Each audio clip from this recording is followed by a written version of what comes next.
Kansas Insurance, we know one size doesn't fit all. In fact, our whole mindset is based on customized policies for you and your families. We're local, and we do what we do because we care about you. Think of us as brokers for your insurance needs. Working with Kansas Insurance gets you the award-winning service and attention to detail that only an independent agency can provide. All across Kansas, we're here to help you manage and plan for all types of risk. Contact a local agent today. Kansas Insurance. Local, independent, serving you. A great collision on the field?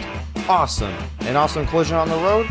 Not so great. If that bad play does come your way, take your car to S&S Auto and Body Shop in Tonganoxie. S&S has been the area's premier auto collision repair center since 1972, working on all makes and models, glass replacement, bumper repair, fiberglass and plastic, color matching, and so much more. And they work with all insurance companies. Get your ride back in the game and learn more at snsautoandbody.com or call 913-369-3193.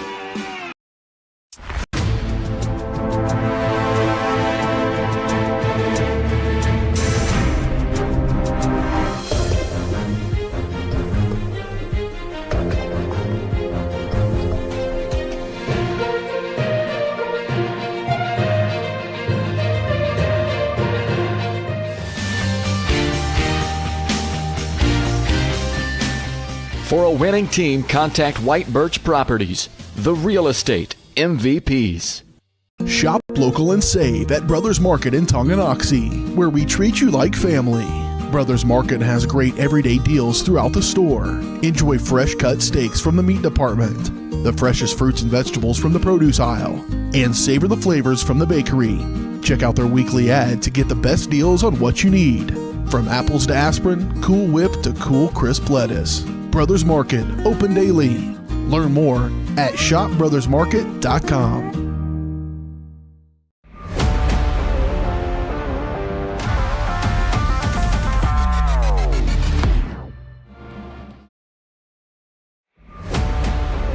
This is your home for the Chieftains. Tonganoxie Sports Live.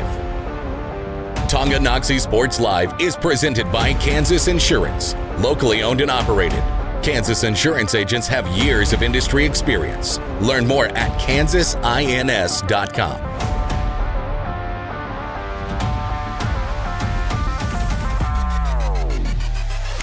Bringing it up the floor on that left side, driving a kick out, trying to go back to back. Buckets for Emerson Maslach. They collided with each other. Thankfully, nobody hurt. Talon from way downtown. He hit that one from Wyandotte. Sonic back the other way, weaving our way through, surveying up the court, finds Schooler, takes it in stride and finishes with the left hand. And back-to-back possessions of the Chieftains able to get the stop. Now can they capitalize on them? McGuire for three, hits good on the step back. Knifes into the lane. Oh, look at the English. Rowe, Steinfeld back to Carlton, gets around Marsh, count the bucket. This is Tonganoxie Chieftain Basketball on Tonganoxie Sports Live. It has been 22 days since we have had a basketball broadcast here inside Chieftain Arena live at Tonganoxie High School, and it starts here tonight. We got two more regular season games. Both of them are going to be played here, and the first of those tonight against your Tonganoxie Chieftains, who just left the floor off pregame warmups, hosting the Paola Panthers. As always, Chieftain Athletics tonight presented in part by Kansas Insurance. They believe in taking time to issue personal care and attention to each individual client. See how they can help you protect what matters most by calling 913-369-6600 as we cruise along into the S&S Body pregame show. Flying solo here tonight, Dylan Funk. Dennis Drennan, hopefully, will join us back again next week. Rest up, Denny. Get to feeling better. We got you covered here tonight. However, Chieftains and the Panthers, another varsity doubleheader. We got the girls' game coming up here just under 6.5 minutes from now. So let's break down this matchup between the Lady Chieftains and the Lady Panthers. And for Tonganoxie, one game left after this before we go into sub-state. 2 weeks' time, we're going to be looking at potential sub-state championship broadcast coverage if the Chieftains are able to get that far. Hopefully they are able to behind this star-loaded senior class, but still some games in front of us before we can really start to look forward to that. Chieftains coming into tonight 13-8 overall, 6-5 in the Frontier League, and they currently are the number 10 seed in 4A East. So they are still 2 spots away, despite the win on the road last week against Fort Scott, who the Tigers currently have 2 spots advantage over Tonganoxie. So the Tigers hold on to that final playoff home game in Sub-State. Chieftains at the 10 spot. They would be going on the road if things sit where they're at right now. After results tonight and results of all games next week, Tonganoxie would be on the road at Santa Fe Trail and to go down to Carbondale, Kansas to take on Santa Fe Trail. They are the 7th seed. So again, a lot could change, but that's kind of what we're looking at right now. We could be going back down to Fort Scott. We could be going to Carbondale. We could be going to a lot of different places. Still a lot of possibilities out there in the air right now. The Chieftains are in Baldwin City with a doubleheader against the Bulldogs this past Tuesday. The Lady Chieftains take a loss. 43-39 was the final reported score in that one. The Chieftains are outscored 18-12 in the third quarter after there was tied at halftime. It was a really close, highly competitive first 16 minutes of that ball game, but Chieftains just kind of fell behind after that 18-12 run and weren't able to make up for it in the fourth quarter. So the Bulldogs split the regular season doubleheader after the Chieftains beat them in that overtime thriller back in January, 55-50. 2 starters did score in double figures. It's your usual suspects. Alyssa Shawnick had 10. Addie Schooler lead all scores, tied for the leading score in the game with 15. Chieftains went 13 of 26 from the free throw line, and it's very easy when you look at a game like that, when you lose it by 5, 6, somewhere around that range of points, when you're looking at that many missed free throws. 13, tied for the most in a single game since the first game against Baldwin that I just mentioned back on January 6th, where I think they missed 14 in that game. 13 is what they just missed this past Tuesday against the Bulldogs. Those both are the 2 highest amounts of the season, and very much so. You know, the Chieftains looking back on that performance on Tuesday and saying we needed to be better at the free throw line. So something to keep an eye on coming in here tonight as they take on the Paola Lady Panthers. And caramba, that's really the one way to kind of sum up this season as of right now for Paola. 3-16 overall. They're 0-11, 0 in Frontier League play, and they are 2-7 overall on the road. They were last at Spring Hill earlier this week, and they lost 62-23. They get swept by the Broncos, and they've lost 4 of their last 5 coming into tonight, and they've had 3 straight losses by 30 or more points. It just has not been that year for Paola. Currently the number 18 seed in the 4A East side of things for the girls, so they currently will not qualify, and it's going to be really hard for them. They need a win tonight. They need a win next week. If they have 1 game, if they have 2 games, they're going to need to win all of those, plus get a lot of help just to get a ticket into the dance. And they would still have to go on and face probably Wamego or Eudora, one of those top-tier teams, and that would be a really tough matchup for them. But they've come in losers of back-to-back games. 5 of the last 7 games have ended in losses, going back even a little bit further than that. Losers of 4 of the last 5 that I just gave you. Their head coach led by Jamie Butler. She's a really well-experienced coach, 5th year at the helm in Paola. Of course, Austin Eckert still here at Tonganoxie in his 2nd year. Looking at the recent history with Paola and Tonganoxie, the Chieftains, they're 3-6 since these 2 teams became common opponents since joining the Frontier League in 2018. And it was all 6, the first 6 going to Paola. Chieftains have rattled off 3 straight wins to make things a little bit closer. And of course, Tonganoxie did get the win earlier this year, 58-26 back in January. They're going to be looking to do the same here tonight, complete the regular season doubleheader against the Paola Panthers. 2 minutes ago until starting lineups and opening tip. We step aside. We'll have that for you when we return on your home of the Chieftains, Tonganoxie Sports Live. Does your roof have possible storm damage? Looking to get solar panels? Or is it just simply time to get it inspected? That's where Balmer Roofing and Solar come into play. Balmer Roofing has a combined 40 years of experience with JAF Master Elite and Emerald Pro contractors. The Balmer family and their team are ready to give your house a brand new roof or solar panels at an affordable cost with a 50-year warranty. Life has mishaps and they want nothing but your customer satisfaction. Let them prove why so many of your neighbors choose Balmer for their roofing projects. To schedule a free inspection, call 913-845-5252 or visit them online at balmerroofing.com. Your one stop for beauty and relaxation. That's the Beauty Bar Salon and Spa in downtown Tonganoxie, offering services for men's and women's haircuts, facial waxing, tanning, makeup, bridal services, and more. Their team is dedicated to providing a memorable experience for each guest. From vibrant styles and colors to soothing massages, they have everything you need to look and feel amazing. To make an appointment, call 913-347-2957 or visit them at 414 East 4th Street in Tonganoxie.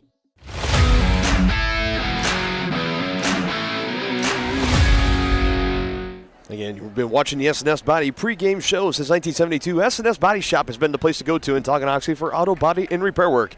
Get your ride back in the game today. Learn more at S&S AutoandBodyShop.com or by calling 913-369-3193. We're about to throw it down to John Tollefson, our PA announcer, to get our Crookham Construction starting lineups. Crookham Construction performing a wide variety of concrete construction and special project services throughout the area. They're hardworking people with small town family values. Find more information at CrookhamConstruction.com. Remember, be a good sport. We invite you to remain seated at halftime of tonight's game for a performance from our Chieftains Stars dance team. Yes, an important note, it is senior night tonight. Boys basketball, others being honored. That'll be in between games. More on that in a little bit later. Let's meet our starting five. Amanda Pitzer. Number 14, a 5'5" junior, Ashlyn Katzer. Number 20, a 5'8" junior, Bryn Sanders.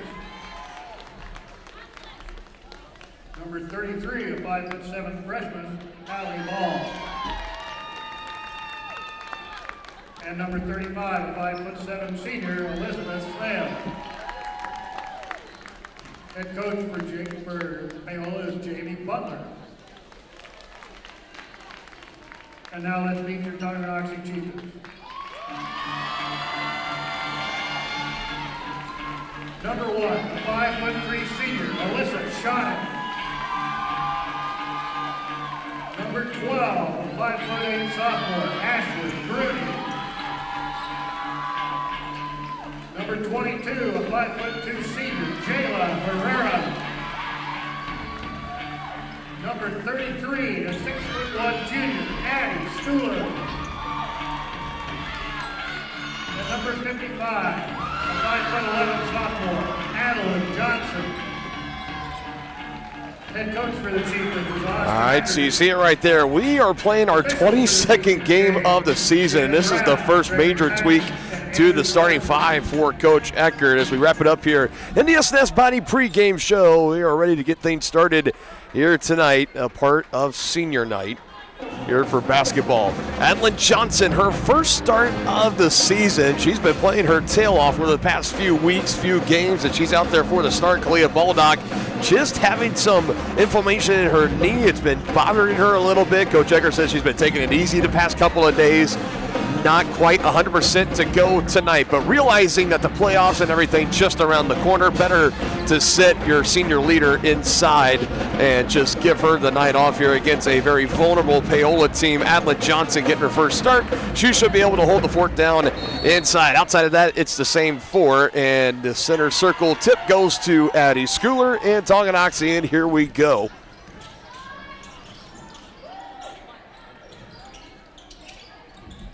Really excited to see how Adeline Johnson meshes in the starting lineup. She scored 8 in the game Tuesday at Baldwin, but it's going to be Alyssa Schoening that gets the scoring started right there. A nice drive in and finish for Alyssa.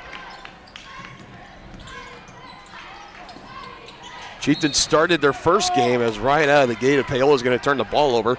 And that first game back in January, it was a 58-26 win for Tonganoxie. They opened up that game on a 17-4 run all the way through the end of the first quarter. They really set the tempo in that one early, didn't let Paola have any chance of trying to hang around and put that one away early. Got the running clock on the fourth quarter. Going to look to do the same here tonight as we have bodies colliding inside. It's going to be a foul on the floor, and it will be a foul against Paola. And that is going to be Ellie Smale. That'll be her first. Got a pretty much good variety of starters in the starting five for Paola, between freshmen to seniors. There's a nice feed. Adeline Johnson inside to Addie Schooler, and Addie says, I know what to do with the rest of it. She's able to finish. Nice little find on the inbounds play.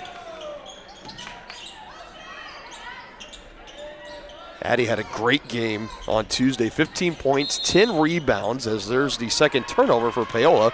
But for Addie, that was her fourth double-double of the season. 15 points, 10 rebounds, had 2 assists to go in there as well. Also was able to sprinkle in some blocks. She's the leader of total blocks on the team. As you would think, your 6'1" junior center, that's probably what they should be doing. And she's been one of the best rim protectors in the entire class of 4A.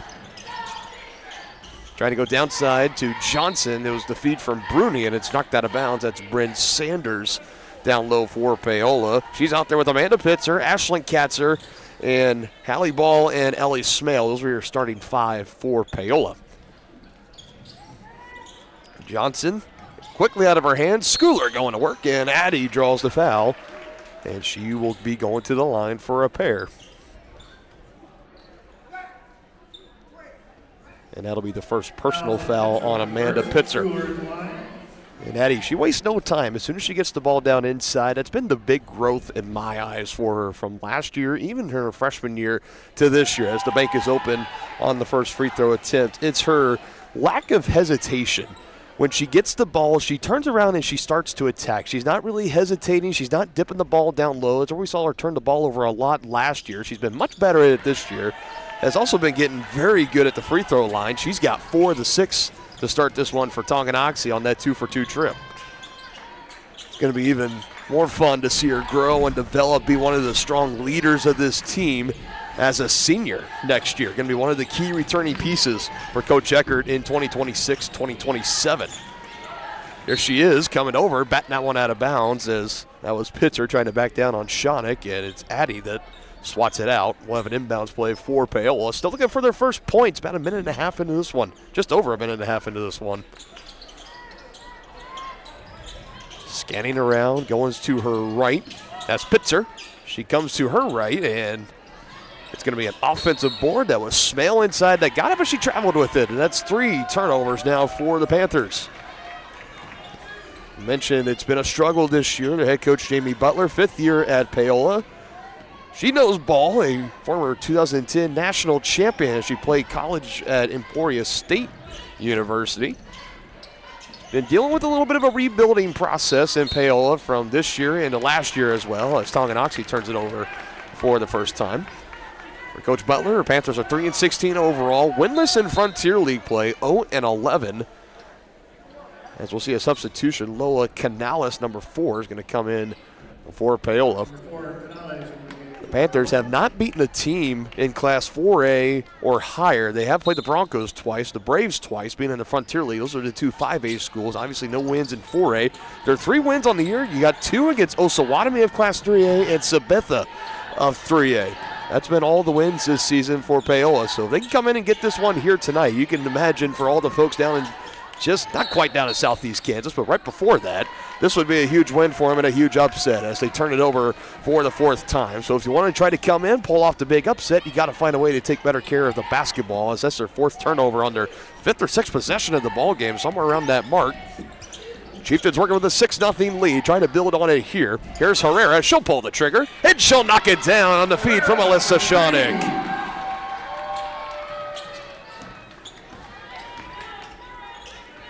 Been the sharpshooter for the Chieftains all season long, and she shows off the range once more there for Jayla Herrera. Here we come back the other way.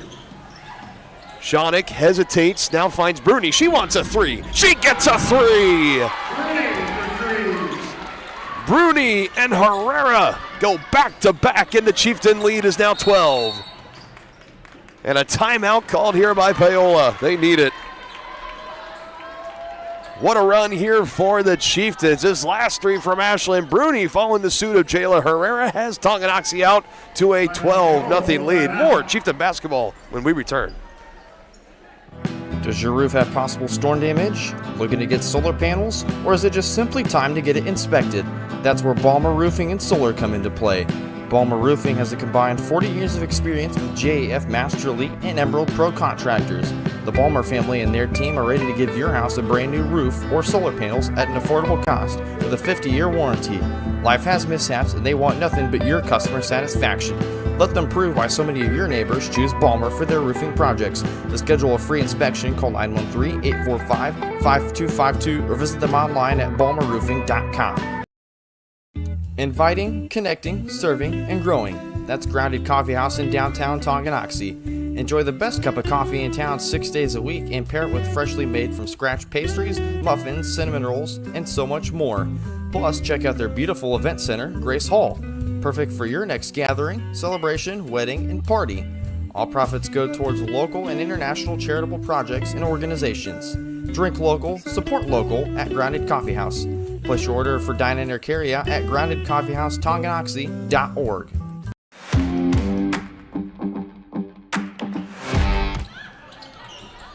Coming out of the timeout, that was the first taken by Paola. It was a full timeout. They're down 12-0 early. The Chieftains just went back-to-back possessions with a three-point basket. And we're going to have a foul called here against the Chieftains, and it will be against Alyssa Shawnick for her first, trying to poke that ball away and pick up her first steal of the game. She's closing in if she hasn't met already. Again, those stats for Baldwin on this past Tuesday, it was kind of a little unconfirmed. There was a lot of wrong names out there, some stats that were missed throughout some quarters. So I'm not sure if she's reached the 100 steal mark yet. She had 91. So I know she's been getting close over the last couple of games. We'll have to double check that once those stats are officially in the book at Huddle, as Adlin Johnson's going to knock down the three. Out there for the first time tonight in the starting five, filling in for Kalia Baldock, not playing with some knee irritation and soreness, and Adlin Johnson getting right on the board. Now 3 straight made threes for Tonganoxie, and they will get another foul at this end of the floor for the Chieftains. Fouls on Schooler first. And that'll be the first of the game on Addie.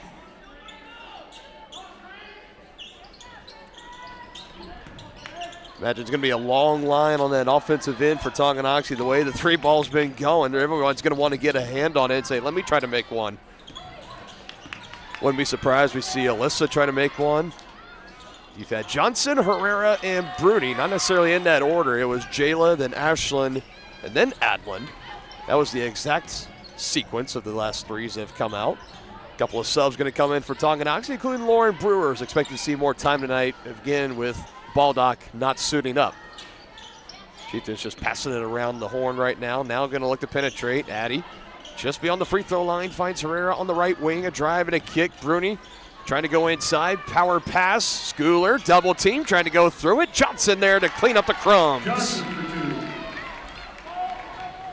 You can tell all the attention of that Paola defense down low inside on Addie, and kind of forced her up in a shot. No, there was some contact, no whistles, but doesn't matter as Johnson was there to collect. And there's the first point for Paola, and it comes from a 2-point field goal from Amanda Pitzer. And that ends the 17-0 run for the Chieftains to start this ball game. Now, telegraph pass coming back the other way. Can't finish on the lay-in at transition. That was Finley Heinrich. It's on the deck. And, it's still loose, and Shawnick will eventually control. Now bringing it up the floor, looking to attack, coast to coast. Alyssa just can't finish.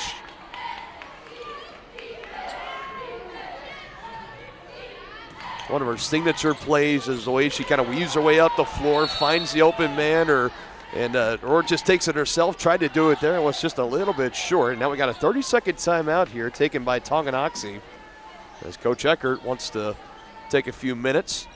Try to talk over some strategy with his team. Has to love what he's seeing so far. A 15-point lead for the Chieftains. 2:36 still to go in this opening quarter, as Chieftain Athletics tonight presented in part by the Tonganoxie Public Library. White paper downloadable audiobooks when you can stream them for free with a Tonganoxie library card. Download the Libby app or visit the library's website to learn more. And also by Wizard of Paws, Tonganoxie's family-owned pet grooming salon with a combined 48 years of experience. Schedule your pet's appointment today at wizardofpawstongi.com. Tell you one thing, I got a long-haired German Shepherd at home, and once the weather kind of consistently warms up, get spring cleaning in and around my house, taking him in. Going to get him nice and groomed over at the nice folks down at Wizard of Paws. Get him looking sharp for this nice spring and summer seasons. Here's the Chieftains coming back on the attack, up by 15 as Herrera trying to pass it out. Lauren Brewer in, like we already mentioned, and Herrera was fouled before she can get that pass out of her hands. And Ashlyn Katzer, the junior, will pick up her first. 13 foul for Paola, just 2 for Tonganoxie. 2 and change to go in this first quarter as Shawnick will just lob it up top to Jayla Herrera. Bruni with some space, now hands to Brewer. Why not? Just short on the 3 ball. Again, like I said, everyone was going to be kind of jockeying for their chance to get their hands on that basketball and put up a 3-pointer. That time it was Brewer. We'll see if she gets another look at this game as it goes along. Herrera able to track down that loose board. Shawnick up ahead, finds Bruni, threads the needle, looking for Weehee, and the window closed. Turnover number 3 for the Chieftains. Now swiped away. Shawnick with the steal. Turnover number 5 for Paola, and Shawnick left to right. Still can't finish. Weehee is fouled. And that'll give us a chance to slow down and send Caitlin Weehee to the free throw line. Nice Euro step for Alyssa, trailing behind Weehee. That was Ellie Smale that just overran it a little bit. Missed time for Paola. Would have had a chance to bring that board in. Instead, it's Caitlin Weehee. Goes to the line for 2, and she knocks down the first attempt. That last foul was called on Amanda Pitzer. That's her second, as both teams will make substitutions. Coming out for Tongi is Alyssa Shawnick and Ashlyn Bruni. Weehee just played 4 minutes in the game Tuesday at Baldwin. No points recorded. She's got 2 already in this one. 2 for 2 trip for the line. On the season, just 33% from the charity stripe. So very encouraging to see her go 2 for 2 there, as some contact from behind. And that's going to be against Addie, and that's going to be Addie's second personal. She tried to close in and maybe make a defensive play on that ball as it was coming through. Intended target, if you will, Ashlyn Katzer, who kind of had a sideways look on her face as she got up. Maybe thought that was a little bit too rough and tough, but Addie just trying to make a good play on defense. Has to be careful, though. Already has 2 personal fouls, and we still have 111 still to play in this first quarter, and that's a lane violation. 6 turnovers in this quarter for Paola. And it's a 17-point lead for Tonganoxie. To reset the 5 out, Brewer, Herrera, Schooler, Weehee, and Johnson. Your 5 out for Tonganoxie. Here's Schooler on a drive, and we'll go to the line for 2. Not afraid to drive it in and attack is Addie Schooler. Another aspect of her game we've got to see her really utilize this year, and she uses it to her advantage. She's going to go to the line for 2, as that's the 5th personal. 2 free throws regardless, but Chieftains will be in the bonus the remaining 61 seconds of this first quarter as Addie knocks down the first free throw. That's the 2nd personal on Ellie Smale for Paola. So a couple of Panthers in some early foul trouble here as right on cue, Smale gets taken out of the game. Addie on the year, 50% free throw shooter. She's 100 tonight, 4 for 4. And she's got 6. Can add on here. Another turnover for Paola. It's in that far corner to Johnson. Herrera right near the inscription on the court.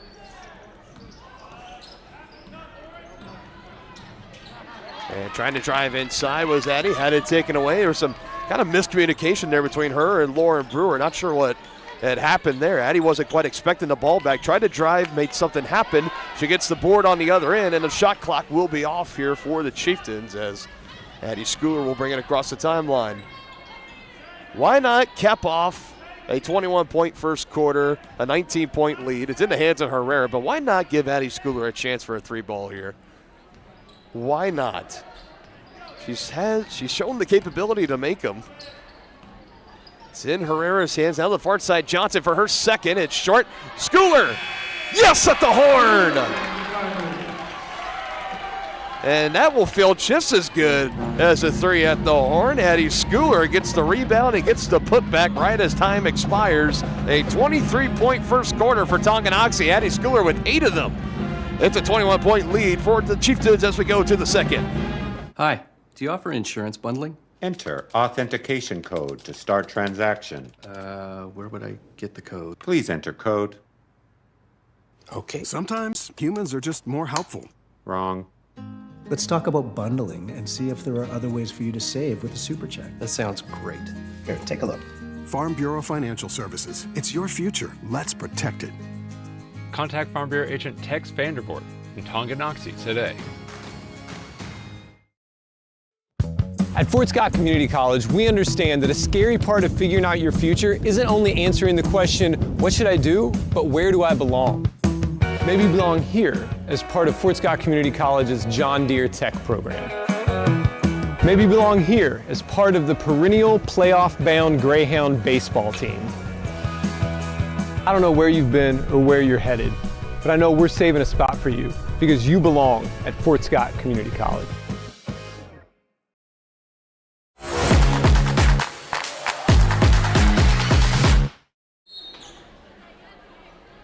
For the start of the second quarter, just 2 points in the opening quarter for Paola, a dominant showing for the Chieftains thus far. 23-2 is your score. Dylan Funk here with you. We'd like to also welcome our fans over from Paola Sports Live that's joining our simulcast broadcast tonight. Here's another takeaway for the Chieftains. That's number 8 for them. Coming back the other way, trying to feed it up to Shawnick, and it's loose on the ground, but on the baseline. It was recovered down by Lola Canales, but just right on the baseline. So that'll keep it here at this end with the Chieftains. Addie Schooler with 8, Adlin Johnson with 5. Those are your 2 top scorers for Tonganoxie right now. Here's Weehee, rifles it in. Oh, how about that? With her back completely to the hoop, Ashlyn Bruni just took one little peek and said, I can do this, and just made it. On a rifled pass from the left elbow from Kaylin Weehee. A little bit of style points for Ashlyn. She's got 5 in the game now. Another pass inside, can't finish. That's a bunny, missed by Ashley Ketzer. And she's going to wish she had that one back, and Coach Eckert, again, is going to call a quick 30-second timeout, and those are all the 30-second timeouts he was given to start this one here. Chieftains at times have looked a little bit helter-skelter, and Lauren Brewer still out there ripping off the knee tape, getting a little frustrated as to kind of bothering her a little bit. Again, no Kalia Bulldog tonight for the Chieftains, playing a little bit shorthanded. You see Kalia right there, you see the ponytail at least, right there in the middle of the 2 managers for the team. The one to the left of the manager in the red shirt, that's Kalia. Just having some knee irritation and soreness tonight. So it doesn't sound like anything serious, but knowing what's coming up around the corner in the very near corner for Tonganoxie, we're talking about sub-state championship games are going to be played for 4A girls 2 weeks from tonight. So he realizes in a game like tonight against Paola, might be better to set his multi-year starter, the senior, down locally at Bulldog. Let her heal up, get ready. There's going to be a great one here coming up on Tuesday night as the Chieftains will host the Cyclones and look to beat Ottawa for the first time this season. They've lost the first 2 matchups all by 5 or less points. So that should be a fun one coming up on Tuesday. As the Chieftains turn it over for the 5th time, and it was Pitzer that went all the way down the floor, and she's going to be going to the line for 2 free throws, and that's the 3rd on Addie Schooler. So that's where that foul earlier, right around midcourt, where she was trying to close in, make a defensive play on a ball that was coming in, where she picked up that 2nd personal. That is one where maybe you like to try to see her pull off a little bit, because now with 3, she's going to have to come out. Still 6:46 to go in the second quarter. Of course, the game not really in any peril right now, so you can probably get by. But for Coach Eckert, he's going to have to at least probably strategize the majority, if not all, this remaining about 6:45 of this first half without his 6'1" junior center. Chieftains coming right back on the attack, kickball, and that'll be staying down here with the Panthers. 4 points in this game for Paola, and all 4 belonging to Amanda Pitzer after that 2-for-2 trip to the free throw line. Oh, Herrera letting out a little shriek as she passed that one to Shawnick as she was starting to cut to the basket. Alyssa recovers, just can't get it to go. A little strong off the heel. Those 2 gonna continue their basketball careers over at the collegiate level. We know Shawnick has been committed to Tabor since the start of the season. As here's a nice drive, lay-in finish by the freshman Allie Ball. But also earlier this week, news broke that Jayla Herrera has also committed to Tabor. So both Herrera and Schoeneck, the Tongi tandem, going to be going to Tabor College to play women's basketball together. Congratulations to both Alyssa and Jayla. As there's a nice feed from Alyssa, she finds Kaylin Weehee, who kisses it off the glass for 2 more. She's got 4. 27-6, Chieftains still in control. Tonganoxie opened up this game on a 17-0 run. Haven't looked back since. Very similar to the way this game went the first time back in January. Near corner with Canales. Down inside to Smale, who's pivoting around, puts it up over Weehee, but can't finish. Lauren Brewer there for the rebound.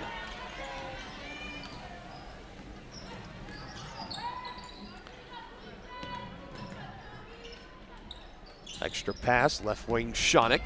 Strong screen set by Brewer. Frees Alyssa up, trying to pass to Kaylin Weehee, and Paola defender trying to go after it. That was Smale, and I think that Paola bench might have thought that Smale was fouled on that attempt trying to run down that loose ball. Officials disagree. And so it will remain Chieftain basketball at this end of the floor.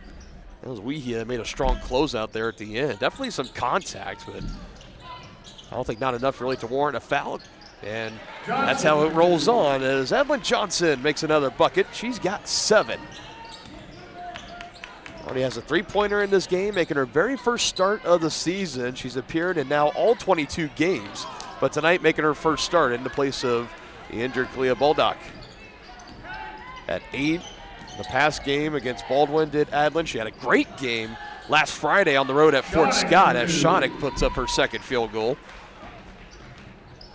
I think in that game for Adlin, she finished somewhere with around 10 points exactly, and she's had 8 or more in 4 of her last 6, so becoming even more of a scoring threat is Adlin. It got close to like 8 rebounds too last Friday, so she closed in on a double-double, a big reason why she was announced our County Road Brewing Player of the Game.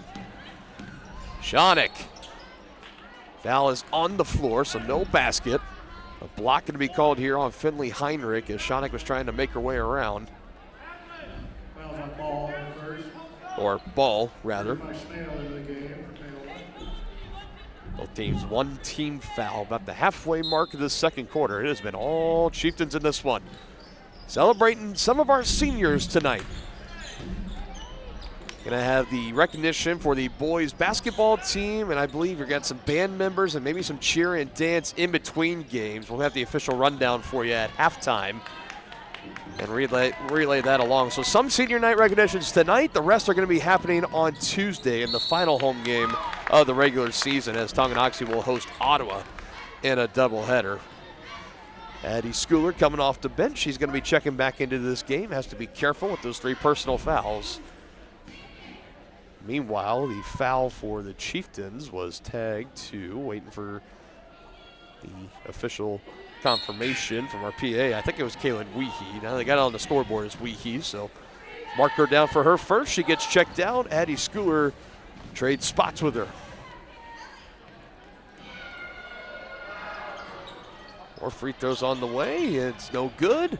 Addie trying to save it, but right into the hands of an open Finley Heinrich, who says, thank you very much. I will take those 2 points. Good hustle play there by Addie. Just one of those unfortunate circumstances where it just goes right into the hands of an opposing player.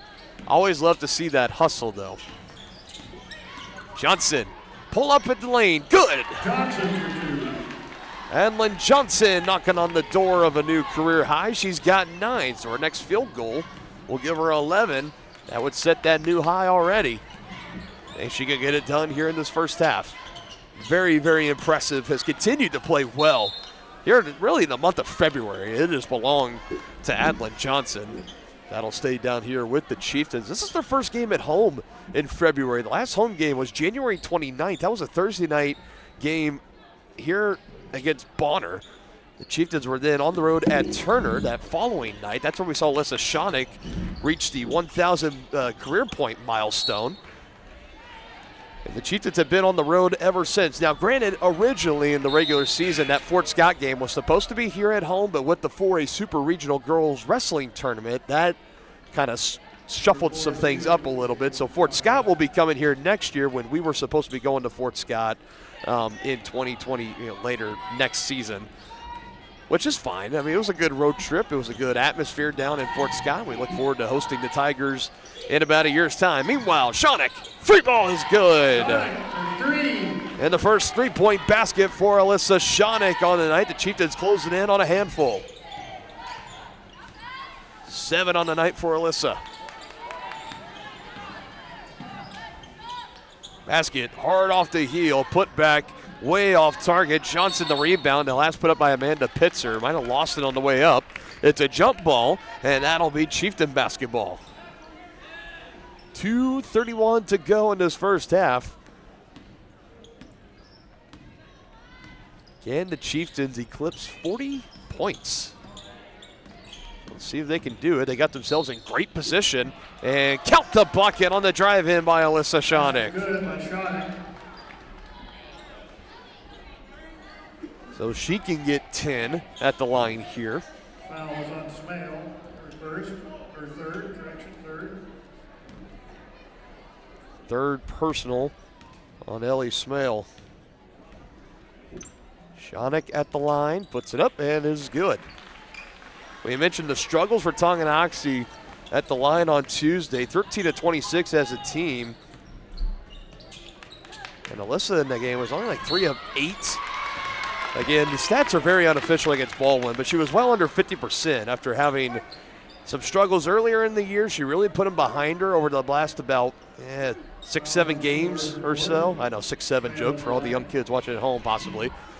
But definitely had her struggles on Tuesday, and I'm sure she feels a little bit a part of that close loss at Baldwin with how many missed free throws there were for the Chieftains. Probably shares a little bit of responsibility of thinking I needed to be better there, just being the good team leader she is. But, of course, it is a team sport after all. But at least she goes and finishes that last free throw. She's now got 10. Here's the second free throw on the way for Smale. She goes 1 for 2. Offensive board and the putback well short by Amanda Pitzer.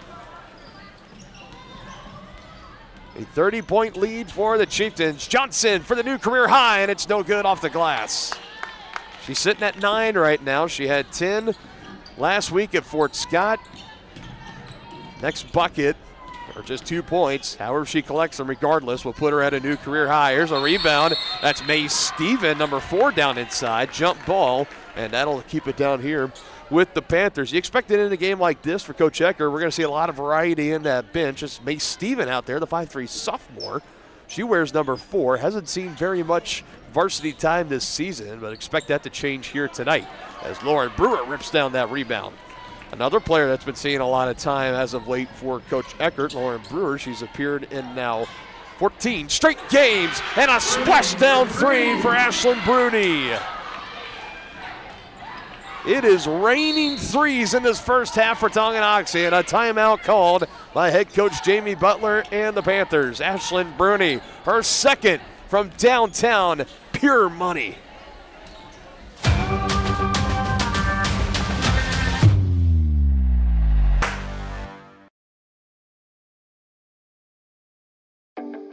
Midwest Chiropractic Center is a friendly and caring clinic providing comprehensive care for your chiropractic, rehabilitative, and fitness needs.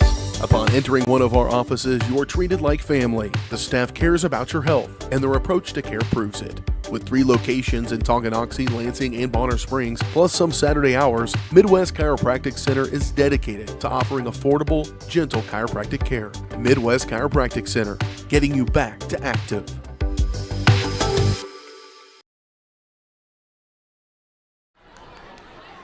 42-9, Chieftains the lead. 3 timeouts remaining for the Panthers. Dylan Funk here with you, so glad you guys could join me tonight. The Friday night edition of Tonganoxie Sports Live, the penultimate basketball broadcast of the year for regular season, at least. We do plan to bring you sub-state coverage. It'll be all the week of March 2nd through the 7th. We know the girls' sub-state games, the 4A girls are going to play on Tuesday night. I believe the boys play on Wednesday. Everybody's off Thursday. Friday, March 6th is the championship game for 4A girls. Saturday, the championship for 4A boys. So that's kind of how the schedule breaks down here in a couple weeks as we start sub-state action. Steven picked up her first foul, so Panthers trying to get something going here. In danger of just being held to single digits in this first half. Under a minute, dribbling around, ball. Bruni all over her. Here's the right wing three. It was a good open look, and she makes the most of it. Finley Heinrich. She knocks it down, and she's got 5.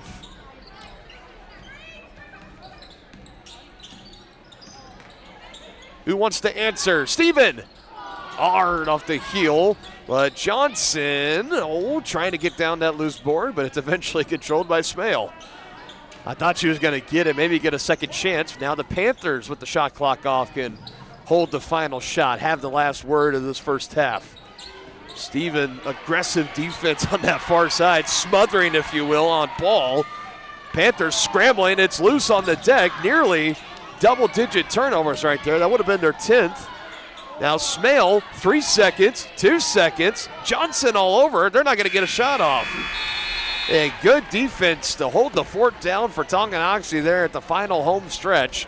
And they take a 30-point lead into halftime. 42-12 dominance in this first half for Tonganoxie.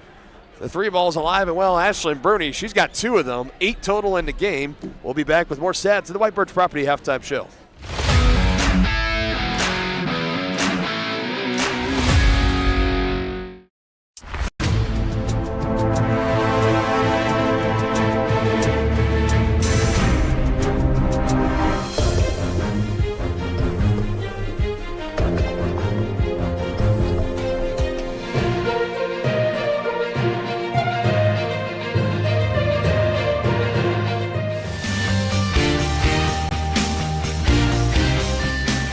For a winning team, contact White Birch Properties, the real estate MVPs. Tonganoxie is the ideal location to start a business. That's why the Tonganoxie Business Association has strived towards a common goal of adding value to businesses and the community since 2015. They assist in providing improved services for customers and visitors, encouraging and enhancing businesses, and preserving historical and cultural assets. Follow them on Instagram for the latest and upcoming event information and become a member today by visiting their website, TonganoxieBusinessAssociation.com. Proud supporters of Chieftain Athletics. The Tonganoxie Recreation Commission is committed to creating community through parks, people, and programs. And now, with their all-new activity center, the Tonganoxie Rec Commission can do even more. Tongi Rec understands the benefits reaped through recreation are endless. Tongi Rec has a long list of classes, activities, and programs for the young and young at heart. For program pricing and schedules, call 913-845-3502. Visit them at the all-new activity center at the Tonganoxie High West campus or go to tongirec.org. Family-owned and operated Wizard of Paws is a 5th-generation business located in the heart of downtown Tonganoxie. The professionally trained staff takes pride in making every dog and cat look its best, whether it be a breed-specific trim or an adorable, cute pet trim. Plus, their facility offers amenities and space that are doggone amazing. Call Wizard of Paws to make your appointment at 913-416-0255 or visit them at 406 East 4th Street in Tonganoxie. Learn more at wizardofpawstongi.com. Your one stop for beauty and relaxation. That's the Beauty Bar, Salon, and Spa in downtown Tonganoxie, offering services for men's and women's haircuts, facial waxing, tanning, makeup, bridal services, and more. Their team is dedicated to providing a memorable experience for each guest. From vibrant styles and colors to soothing massages, they have everything you need to look and feel amazing. To make an appointment, call 913-347-2957 or visit them at 414 East 4th Street in Tonganoxie.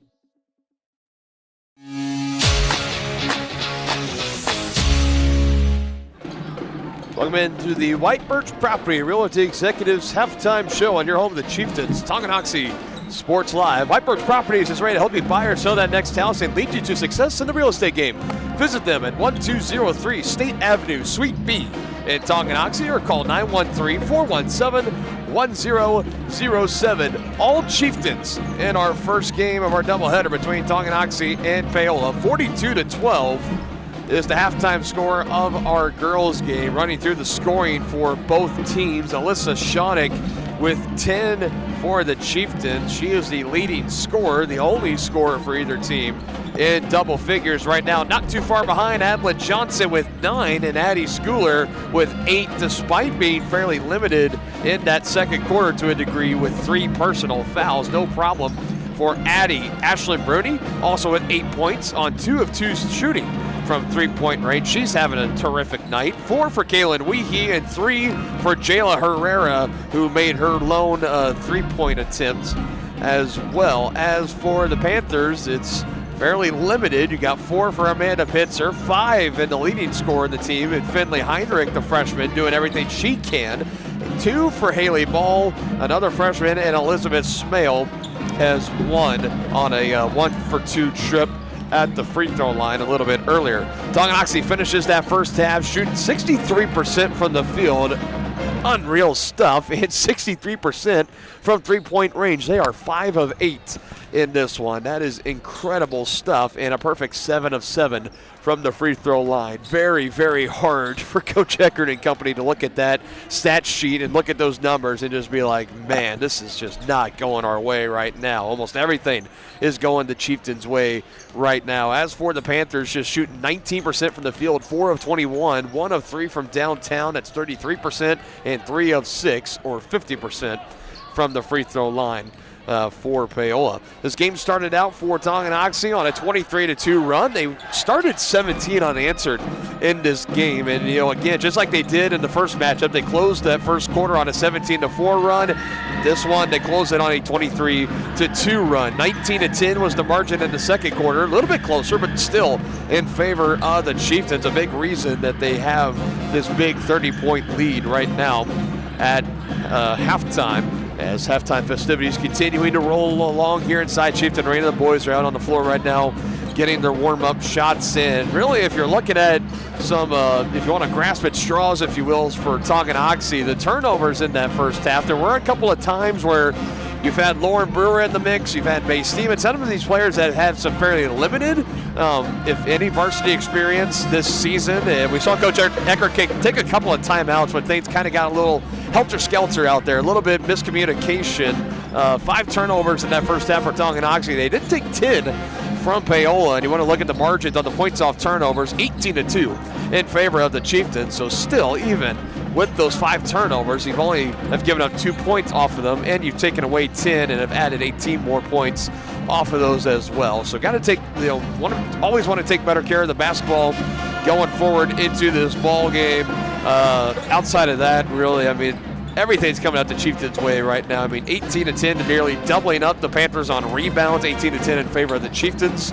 That is 3-point points. You got 15 for Tonganoxie, just 3 for Paola. That was the lone 3 made by Finley Heinrich. And outside of that, it's been all Tonganoxie in this one. 42-12, your halftime lead. If you've been watching the White Birch Property Realty Executives halftime show, second half action is coming up when we return.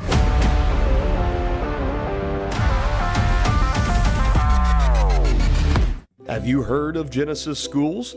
Teaching students in preschool through 5th grade in Tonganoxie, Genesis offers smaller class sizes, individualized instruction, and a Christian worldview. Their mission is to exalt Christ by teaching and reinforcing biblical truths while producing well-rounded, educated young people who are equipped to serve God and others. For enrollment and tuition information, call 913-845-9498 or online at genesisschools.org.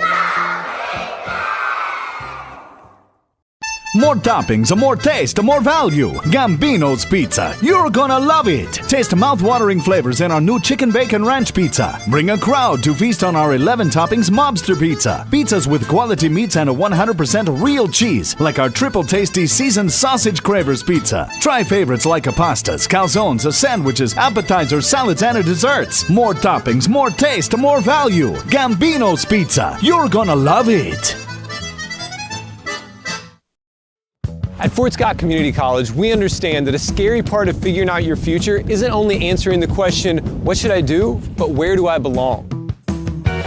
Maybe you belong here, preparing for a career in healthcare as part of Fort Scott Community College's nursing program. Or maybe you belong on stage as part of the Hounds band or theater department. I don't know where you've been or where you're headed, but I know we're saving a spot for you because you belong at Fort Scott Community College. The same look and location of a classic drugstore with the services and supplies of a modern pharmacy. That's what you'll find at the Downtown Drug Store in Tonganoxie. Of course, Downtown Drug is the local choice for your prescriptions and health needs, but did you know they have the best selection of Tonganoxie Pride and Chieftain game day gear in town? And a whole lot more. Cards, gifts, home decor, and even the best way to satisfy that sweet tooth. The Downtown Drug Store. Call 913-369-3800 or visit them online at thedowntowndrugstore.com.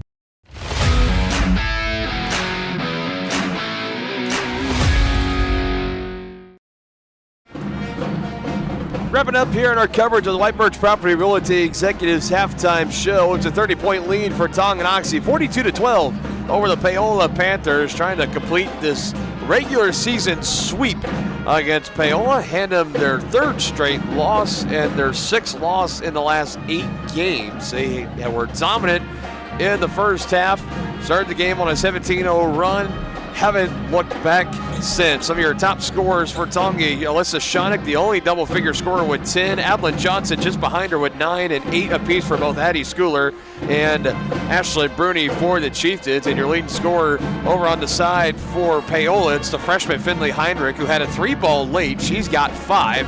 Hallie Ball has 2. Ellie Schmale has 1, and Amanda Pitzer has 4. She had the first 4 points of the game for the Panthers. 10 turnovers in that first half for Paola, 5 for Tonganoxie. We'll see how this game unfolds over this next 16 minutes of action. You've been watching the White Birch Property Realty Executives halftime show as we are ready to get it started in the third quarter here on another senior night edition on Tonganoxie Sports Live. Coach Eckert back out with the same starting 5 he started the game with. In case you're just joining us, no Kalia Baldock tonight. Adeline Johnson gets the start instead, and she's played great. Has recorded 9 points. Her next bucket gives her her new career high, and Jayla Herrera hits down her second 3-point basket. A perfect 2 for 2 from beyond the arc, and that's the 6th from 3-point range for the Chieftains in this ball game.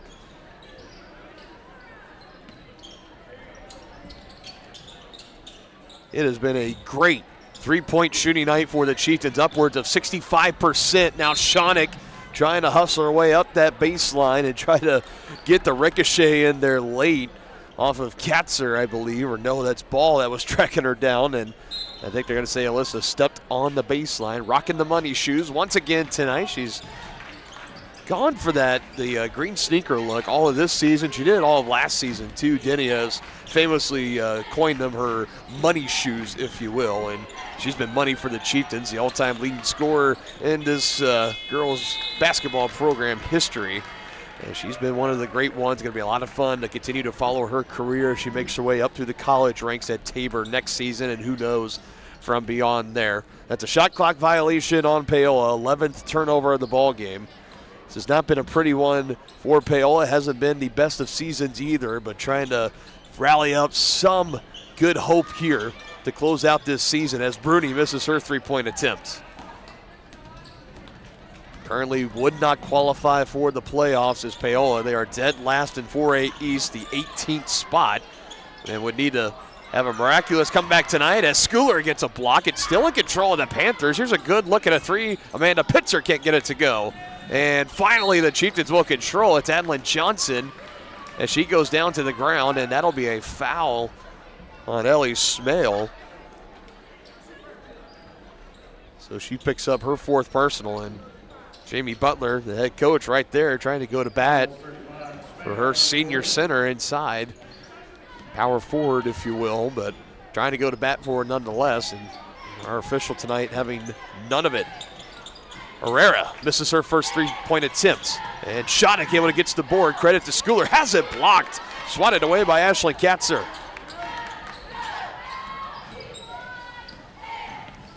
So the Panthers give the Chieftains a taste of their own medicine after Tonganoxie had a block or 2 down on the other end, where it'll stay after this one goes out of bounds. And we got 2 subs with Canales. You also have Heinrich back into the game for Paola. It will bring out Smale with her 4 personal fouls, as well as number 14, Ashlyn Katzer. Quick feed inside. Canales had the open man and pits her, but she can't finish. Schoenig up the floor. Schooler with the power dribble, pivoting around. Addie Schooler, nice move. Now Addie in double figures with 10 points. Always keeping her eyes up the floor, Alyssa Schoenig, and she finds Addie Schooler, and Addie just continues to dominate inside, doing what she does best. Now back in double figures, and a whistle and a foul will send our free throw shooter, should be Brent Sanders, to the line for 2.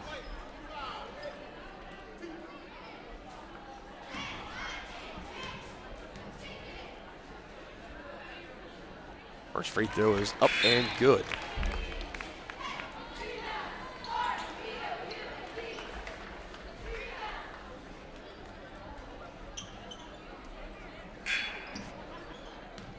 I'm a little confused. They did get that last foul. It says on the board 25.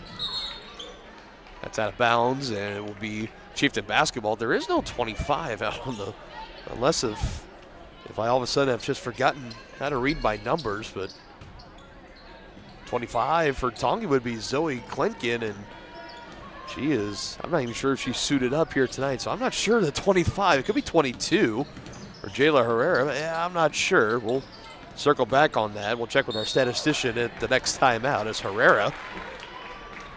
Potential suspect in question for the foul on the other end of the floor. Closest number out there for Tonga at 25. But she draws contact. That's the foul on Bristol Wicker for her first.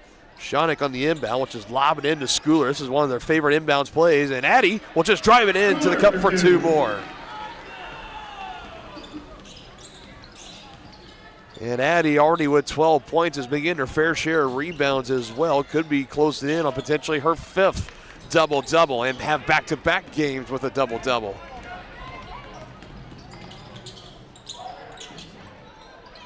Trying to make the extra pass. Weehee, it's still loose, and Addie will control right around the left wing. Drives, nice feed inside. Second time's the charm. She finds Kaylin Weehee underneath. 6 points on the night for Kaylin Weehee. Just continue to stick with it, keep going, keep attacking, and eventually it's going to work out. Now the Chieftains thought it was going to be a fast break. Paola slowed Schoenig down for the moment. She still works it up the floor. Running floater by Bruni is no good on that far side. Ball is still loose on the deck, and Ashley gets her own offensive rebound. Now Addie, pull up just inside the right elbow, and it's good for Addie Schooler. Coming alive in this third quarter.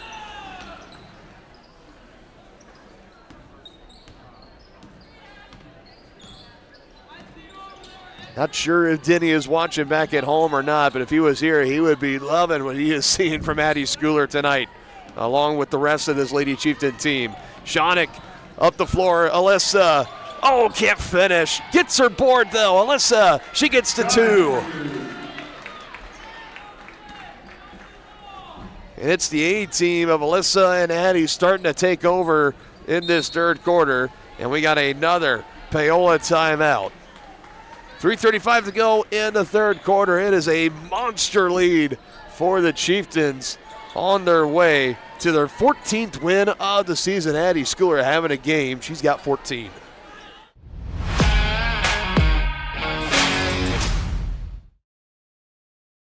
Your home for live, local sports. Varsity Sports Live delivers professional level coverage with high quality video and broadcasters that know your schools and community. Touchdown, Tonganoxie! With the support of local businesses, you never pay to watch varsity sports. Live, local, free high school sports coverage. That's Varsity Sports Live. Rask gets it away. Moore's down the middle. And he makes the catch in the end zone. Touchdown, Trojans. Keep up with the action at varsitysportslive.com. Live, local, free high school sports. It's like we got a new assistant inside the huddle here tonight. All smiles, as it should be, for the Chieftains. They're up big. 42 points on the Panthers, 55-13. So we resume action here in this third quarter. Of course, there's Mitch Loomis. There he is. in the gray polo. We have been mentioning that it's so good to see Coach Loomis back on the bench and support behind Coach Eckert. We have made the comment back on the road last Friday at Fort Scott, and Coach Eckert had some time to chat with him before the start of that game. He said, I should probably tell you why I got Coach Loomis following me around right now. Coach Eckert and his wife expecting a child any day now. So when that day comes, the reins will temporarily be handed over to Coach Loomis as he will run the show as Coach Eckert, if needed, will step aside and attend to the birth of his child, which, by the way, congratulations to Coach Eckert and his wife and her family, the blessing of bringing a new one into the family. That is awesome, awesome stuff. An expecting father myself coming up in late July, early August, a little bit later this year. It's awesome, awesome stuff. Couldn't be any happier for Coach Eckert and his family, and always good to see Coach Loomis around the team as well. Of course, the former girls head basketball coach before Coach Eckert took over, now in his second year here for Tonganoxie. 23-19 overall, 12-12 in Frontier League play. Well on his way, barring any catastrophic failure here for the Chieftains, to go into 13-12 in Frontier League play. So don't expect that to potentially happen or not happen as tonight goes along. Made free throw attempt there for the Panthers. With the final 3 minutes to go in this third quarter. Johnson trying to feed. She was looking for Brewer, but it ricochets to Weehee, who just misses inside close range in the paint. Now the Panthers coming back the other way with it. That shot was so close to going down for Weehee. Meanwhile, another missed bucket for Paola. Now Shonick bringing it up the floor. Pivots from right to left. A pass to her far left as Herrera rattles into three. Took a little bit of extra persuasion there to get it to go in, but it rattled home nonetheless for Jayla Herrera, and all 9 of her points coming from beyond the arc. It's been that kind of night for the Chieftains. Ellie Smale gets more points. She's now got 3 in the ball game. Brewer, extra pass now. Herrera a little short on that 3 ball. Shonick trying to save it, but it's well out of bounds. That'll be Paola basketball. So looking at the Rolodex of the schedule here for Tonganoxie and the most points scored this season, you don't have to go back very far. We had mentioned that a few weeks ago, January 30th, that was the Friday night game at Turner. The Chieftains put up 84 points in that game. I'm not sure if they're going to get to that mark tonight. They currently sit at 58 with 2 to go in the third quarter. So, I mean, anything's possible. But it would be, you would really have to start getting some takeaways for quick transition points. Maybe they can get to that mark. I don't know. But by far, 84 points, their most that they have scored in a single game this season. Brody comes away with that rebound. Other than that, you've had a couple of times you've scored. They're already above 56. They're already above 60. That mid-50s range. That's kind of the sweet spot for most of these wins for Tonganoxie sometimes. They've had to cut out some wins too, but when the offense is going, they definitely can score in bunches. A couple of misses from close range. One for Johnson, one for Weehee. And it stays 58-16 as we head back the other way. Straight away, foot on the line. No, they called it a 3, but it's off nonetheless as Brewer and Bruni both going for the basketball. It's loose. There you go, Lauren. Getting a round of applause from her coaches and teammates over on the bench. She her and Bruni were fighting for it. It was a loose ball, and she makes up for it. Look at that, just diving out, Superman style, trying to get that loose ball. It will stay here with Paola, but great effort nonetheless from Lauren Brewer, the 5'10 sophomore, and appearing tonight in her 14th straight game. Or rather, I say 14th game of the season, her 8th straight game coming off the bench. And she picks up the foul here. That'll be her second. So Paola free throws. More of them on the way. 59.4 on the clock. And these are 2 attempts here. I believe that is Smale. It's either Smale or Ball. Those are the only players with 30s, with numbers in the 30s on this Paola roster, the varsity roster, that is. It's always tougher to see. Sometimes the ponytail, it hangs down at just the right spot. It just grazed enough to the side. I see it's Ellie Smale. And she misses him, and it goes out of bounds, and that'll be Chieftain basketball.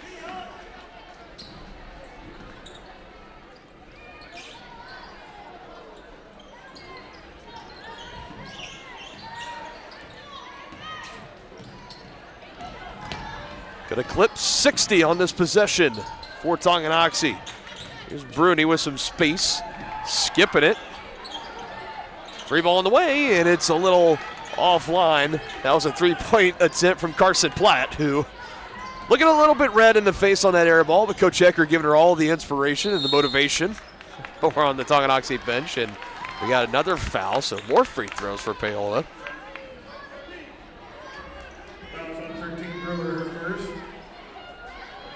And that one is on number 13. That is Ruby Brewer, the 5'6" junior. I mentioned Coach Ecker probably going to get pretty deep into his bench tonight, already showing that. Should and will have a running clock in the fourth quarter.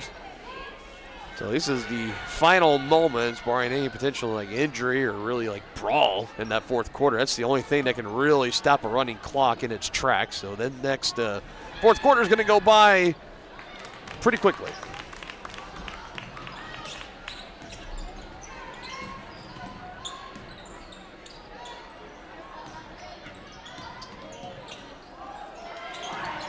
Lauren back to Carson. Now Ruby up top to Bruni. Ruby to Bruni. That's a good connection. I had to trademark that for the start of next season. Here's Ruby, who's a little short on the three. Final seconds. Paola for the final shot. It's in the hands of Pitzer. She lets it fly at the horn, and it's no good. Too strong. And the Chieftains lead it 58-17. 3 down, 1 to go here in game one of our doubleheader. Live at Chieftain Arena. Good hustle ball from Lauren Brewer. This fourth quarter is going to blow by in a breeze. Chieftains on the way to the win.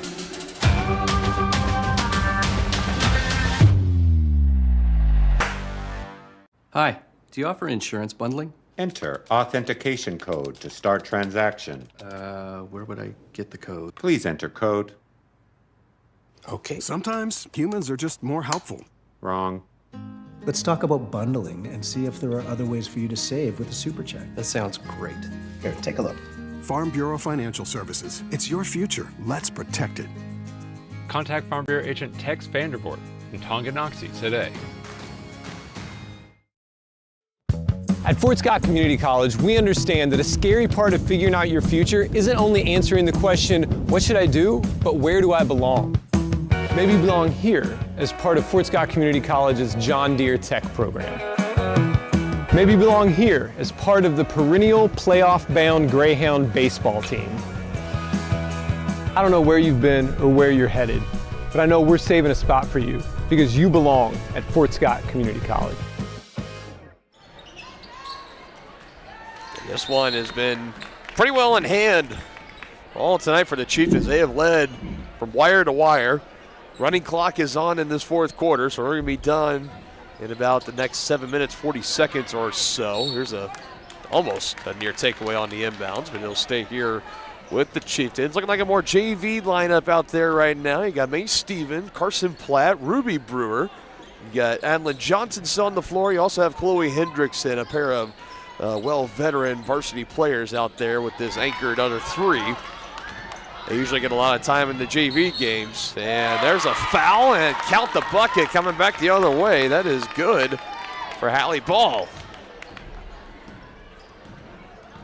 And again, that clock is going to continue to run. Here's some faint echoing of scoreboard chants breaking out. We do have a student section starting to assemble over there for Tonganoxie. Again, it is senior night tonight here. The senior night recognition is going to be taking place in between this girls' game and before the boys' game.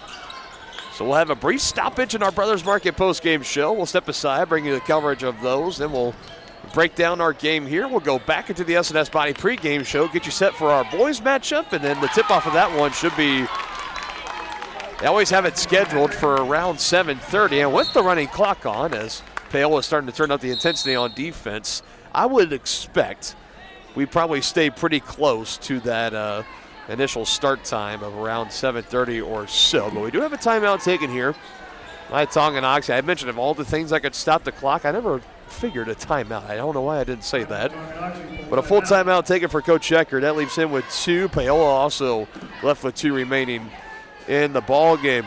Let's take a look what we got here. This is all we can guarantee, at least, coming up on Tongi Sports Live. We got part 2 of senior night. That's going to be coming up this Tuesday, the 24th, as we host the Ottawa Cyclones. That's going to be a game where the boys will play first and the girls will play second. We had a similar situation like that when we hosted Spring Hill, where the boys played first and the girls played second. It's going to be just like that for that Ottawa matchup, so go ahead and pass that message along to anybody who would really like to know that. And then we got Sub-State that following week. Again, you guys know how it is with CASA rules and stuff. Sometimes we're allowed to go, other times we're told to stay away.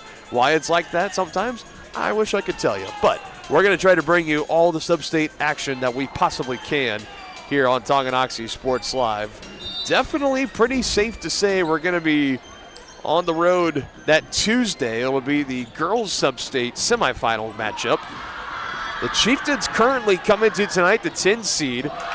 As for Adlin Johnson, there's the bucket she's been looking for. That's a new career high for her. She's got 11 points. It took a little bit longer than maybe she expected. I thought she was going to hit that mark by halftime, but it comes with just a little over 6 to go in the ball game with the running clock in the fourth quarter. But hey, better late than never. Congratulations, Adlin, a new career high 11 points here tonight. But back to looking ahead at Sub-State, we could be going to Fort Scott. We could be going, as of right now, if things stay the way they are, we will be going down to Carbondale, Kansas, to take on the Santa Fe Trail Chargers. Say that 5 times fast, folks. And again, we'll see where they have it. We could be going a lot of different places, but either Santa Fe Trail or Fort Scott. If you ask me, I think those are probably going to be your 2 most likely matchups for the Lady Chieftains in the Sub-State semifinal. And then if they were to win that, will they go and will they play at Wamego? Could they play at Eudora, barring any upsets, of course? Who knows? We'll have to wait and see. It should be a lot of fun, though. Again, we'll try to bring you all the Sub-State games that we possibly can. The boys team coming into tonight, currently the 16 seeds. They hold that last spot, as I believe they would be on the road either at Rock Creek or Atchison. Regardless, that would be a really tough matchup for the Chieftains in their Sub-State semifinal matchup. They need to pick up some wins here late to really kind of secure that spot. If they go 0 for 2, a loss here tonight against Paola and then a loss on Tuesday against Ottawa, that could drop the boys team for Tonganoxie in real jeopardy of falling out of qualifying for Sub-State. So going to be playing with a little bit of extra motivation tonight. We'll see from head coach Casey Simmons' squad trying to get some revenge against Paola, who beat them by double digits back in January. Parents starting to be assembled. Again, senior night. It looks like they're going to be rolling right into it at the end of this ball game. And again, we will bring you the coverage of that regardless. So we'll just kind of play that all by ear. It looks like we got boys basketball, band, and maybe dance and or cheer. And we'll try to find the official rundown, pass it along to you folks at home, but I think that's what we're looking at. And then the other half, whatever we don't get done, so girls basketball for sure, amongst others, will be taken care of on the senior night on Tuesday.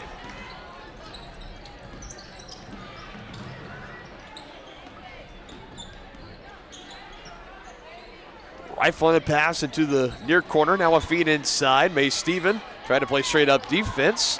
And it's Adlin Johnson that comes over. Had a late contest as well, but gets the rebound. And she'll bring it across the timeline. A little showing off the handles here, Adlin Johnson. Ruby Brewer, 3-ball. Yes! Look how happy that bench area is. They all love it. Ruby Brewer's first varsity basket, at least on my book. Her first 3-point basket. I feel pretty safe in saying that. Let's take another look at the instant replay. What a moment. Oh, she's getting mobbed too. Getting swarmed by her teammates. Good. Awesome stuff here. That's a full timeout taken by Paola. 63-27, courtesy of that last 3-point shot by Ruby Brewer. Gets a nice hug from Coach Eckert getting all the love and support from her teammates out there as well. You see that big smile on Ashley and Bruni's face. Everybody should be having a big smile like that with a game like tonight. Chieftains will move to 14-8. They're going to move to 7-5 in Frontier League play. And I'll tell you, for this Chieftain team, the Frontier League has been so tough. You still got Eudora, who they're looking like one of the state title contenders in 4A this year, one of the favorites, if you will. They're currently the 2 overall seed in 4A East. You got a good team like Baldwin. You still have Spring Hill and Bonner Springs, they being in 5A, so you don't see them in the postseason, but both very great, very solid 5A groups. I'll tell you, for the Chieftains, if they were in just about any other league outside of the Frontier League, there is a good argument to be made that they could be leading at least in the top 2 or 3, contending at this point in the season still for a regular season title. They play in a very tough Frontier League, as do the boys. But still, for this team and Coach Eckert and what he's been able to do and just kind of develop this team. They had the advantage this year of graduating no seniors last year. You had 4 of your 5 starters return. The only exception was Emerson Maslak, who decided to pursue wrestling, and kudos to Emerson, one of our 6 state qualifiers for the girls wrestling team as well. So shout out to Emerson, shout out to the rest of our state qualifiers and Coach Adam Ludwin. Looking forward to following your guys' action at state next week in Salina. Tomorrow you got the boys regional wrestling tournament. It's going to be on the road at Holton. You can always follow it on Track Wrestling or Flow Wrestling for the results, but if you have the chance, you want to drive up to Holton, you're going to get to see a lot of great wrestling, as we're going to see for head coach Brett Delich, who he's going to send on his team to state, who's all going to qualify. I have a pretty good hunch we're going to have a good bunch of wrestlers. On top of that list, Brady Martin trying to be one of them, as this one's taken away, and the lay-in is good on the other end for Finley Heinrich. Tell you what, for Brady, we've seen him in the duel last week against Mid Buchanan, and just having some conversations with him through fall sports season and others. You could tell he's got a look in his eyes like he's a man on a mission, and he's a guy that has gotten so close. He's been on the podium multiple times at the state tournament, hasn't been able to take that top spot, bring home the first place medal, the gold medal, if you will. And I'll tell you what, folks, if he's going scorched earth all the way to Salina, I think. So rooting for you, Brady, rooting for all the rest of the boys wrestling team, and rooting on all of our state qualifying Chieftain wrestlers next week in Salina. Here's a 3 ball that's good for May Steven. And how about that to cap off the night for Tonganoxie? Awesome stuff.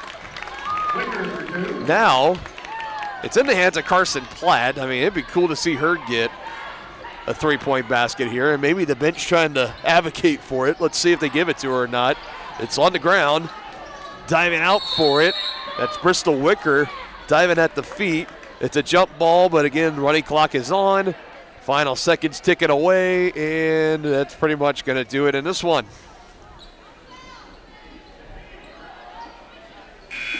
(66-31) your final score, and this game was never in doubt for the Chieftains as they get it done. They complete the doubleheader sweep, regular season sweep at least. Look at the look at that. That is awesome. Awesome stuff. May Steven being embraced by her teammates. Gets the last laugh in this one for the Chieftains. Gets that last 3-point basket. And for now, we're going to hang around here because, again, it looks like we're going to roll right into senior night. Again, this should be recognition for, looks like, band seniors, boys basketball, and or dance or cheer. So if it could be boys basketball and band. I don't know if they're going to do dance and cheer all together on Tuesday night with girls basketball or what the plan is there. But again, we'll just kind of hang around here. We'll wait and see. But we're going to bring the coverage for you guys no matter what, as we'll open up the Brothers Market postgame show. You can check out the weekly ads and specials in-store or online at shopbrothersmarket.com. Brothers Market, where they treat you like family. As you see, the boys basketball seniors are lined up first. I believe you got the band seniors just right behind them. as they're going to be the ones to get the festivities started tonight. That's our athletic director Josie Eastis gives a thumb up. And we're going to go ahead and step aside. Let's bring you the coverage of tonight's senior night. First up, please welcome our basketball seniors to the floor. These young men have devoted countless hours and energy to our program. It's a privilege to celebrate their commitment and impact they've made at Tonganoxie High School. Our first senior is Luke Brewer. Luke is escorted by his parents, Mark and Jill. Luke would like to extend his gratitude to Miss Jenny Reichman. Thank you for always supporting me and being one of my biggest fans. Following graduation, Luke plans to attend Kansas State University to pursue a degree in accounting. Wishing you all the best, Luke. Luke Brewer.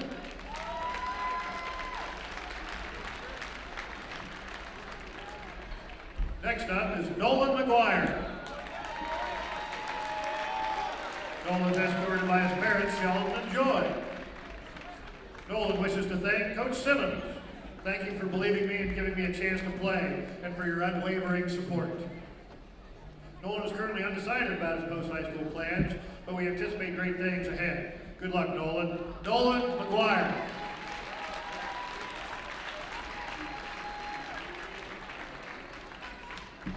Next up is Lachlan McCray. Lachlan is escorted by his parents, Justin and Joy, along with his niece and nephew, Charlotte and Jack. Lachlan would like to thank Coach Joe Krivyansky. Thanks for showing me that the only person stopping me is myself, and that I have all the talent, and reminding me to just go have fun. After graduation, Lachlan is unsure on what school he will be attending, but plans to continue his basketball career while pursuing a degree in law. Keep it up, Lachlan. Lachlan McCray.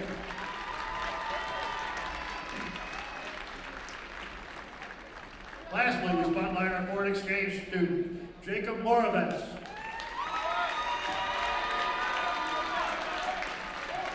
Jacob is being escorted by his host parents, Lucas and Brittany McWilliams. Jacob would like to thank Mrs. Van Middlesworth. I appreciate your helpfulness and understanding. You have made my exchange experience much more enjoyable. After graduation, Jacob plans to complete his education in the Czech Republic and eventually go on to study computer science. It's been an absolute pleasure having you with us, Jacob. Let's hear one more time. Oh, Jacob Moravec. Let's get one final round of applause for our basketball seniors and their families. Congratulations, gentlemen, and good luck tonight.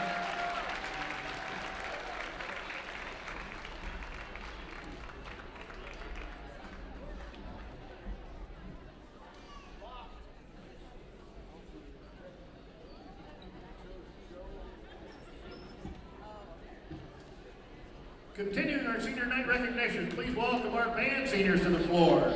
The majority of the students being recognized tonight have been performing with Mr. Van Middlesworth since 5th grade. On behalf of the band department, our administration has been a joy to witness their growth, dedication, and confidence throughout the journey here at Tonganoxie. Our first band senior is Charlotte Absher. Charlotte is escorted by her parents, Aaron and Philip. Charlotte extends her thanks to Mrs. Megan Vestal. Thank you for your support over the years and for helping me through both middle and high school. Following graduation, she plans to attend Johnson County Community College to pursue training as a paramedic or fire medic. Good luck, Charlotte. Charlotte Absher.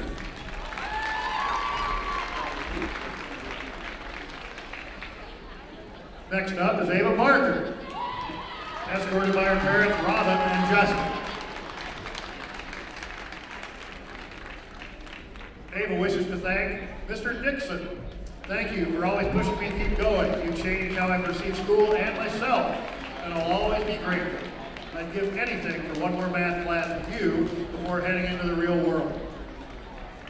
Ava is currently attending Washburn Tech for cosmetology and plans to transfer to a beauty school upon completing this semester. Best of luck, Ava. Ava Parker.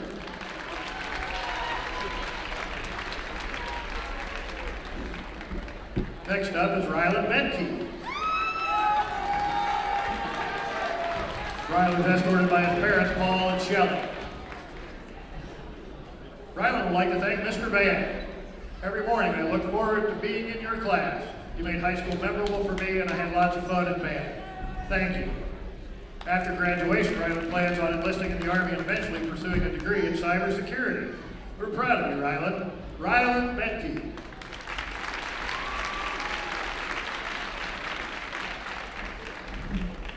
Next up is Cassius Brown. Cassius is escorted by his parents, Brady and Tracy. Cassius would like to thank Mrs. Paola. Thank you for the fun memories and for showing me how creative I am. After graduation, he is considering attending Washburn Tech to study carpentry. Well done, Cassius. Cassius Brown.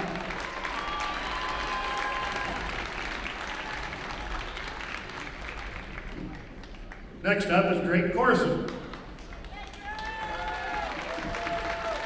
Drake is escorted by his parents, Jamie and Sean. He would like to thank Mrs. Cummings. Thank you, Mrs. C, for just being you. Never stop doing what you're doing. After graduation, Drake is considering on becoming an electrician or a groundskeeper. Good luck, Drake. Drake Corson.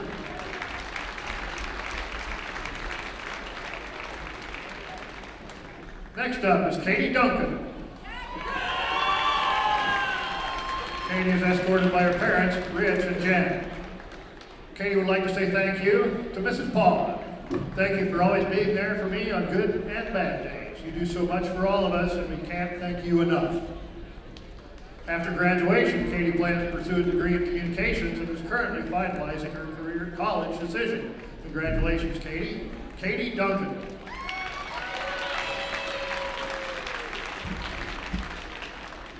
Next up is Rosalia Francis. Rosalia is escorted by her parents, Ashley and Jacob. She would like to thank Mrs. Bauer. Thank you for always guiding me toward the right path when I needed it. You helped keep my projects grounded, even when they were ambitious.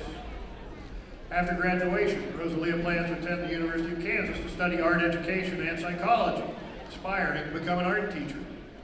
Good luck, Rosalia. You've got this. Rosalia Francis. Next up is Gavin Garner. Gavin is escorted by his parents, Justin and Michelle. Gavin would like to thank Mr. Van. I have loved being your student for the past 8 years. I appreciate you for keeping my passion for music alive. Gavin plans to attend Kansas City Kansas Community College next year to begin his journey toward a degree in music education. Best of luck, Gavin. Gavin Gardner. Next up is Archer Greer.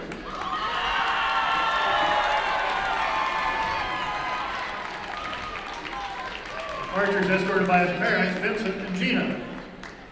Archer wishes to thank Miss Cece. Thank you for your support throughout the entire school experience. You're one of the reasons I'm graduating in May. After graduation, Archer plans to complete his general education courses at Johnson County Community College before transferring to a four-year university to study criminal justice. Congrats, Archer. Archer Greer.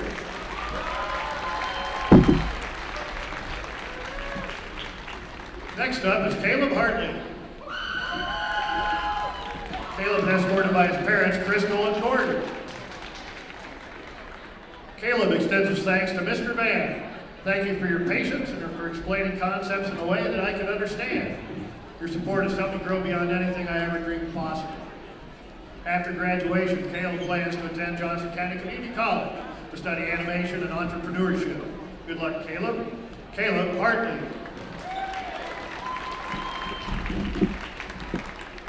Next up is Caleb Hodges. Caleb is escorted by his parents, Corbin and Rebecca. Caleb would like to thank Mrs. Waldire. Thank you for all your work to help make my high school experience so much easier. He plans on studying mechanical and nuclear science at Kansas State University. Wish you all the best, Caleb. Caleb Hodges.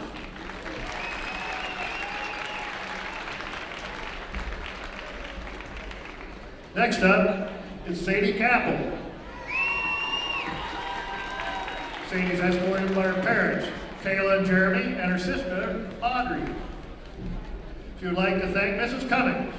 Thank you for teaching me how to be myself and helping me fall in love with art again. It's a hard world, but people like you make it better. She plans on attending KCKCC to study nursing and get her certificate as an ultrasound tech. You got this, Sadie. Sadie Capital.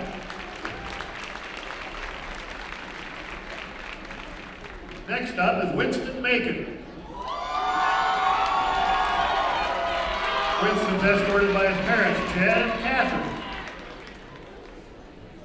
Winston would like to thank Mr. Ash. Thanks for being my soccer coach and for being such a cool person. After graduation, he plans to begin training to become an electrician. Way to go, Winston. Winston Macon.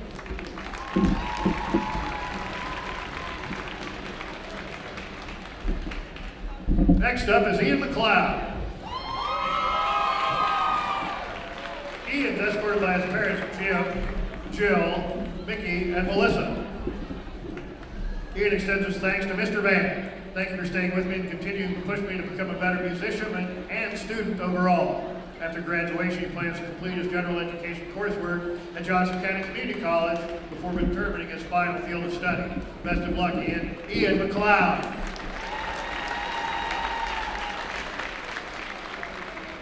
Next up is Sierra Mellis.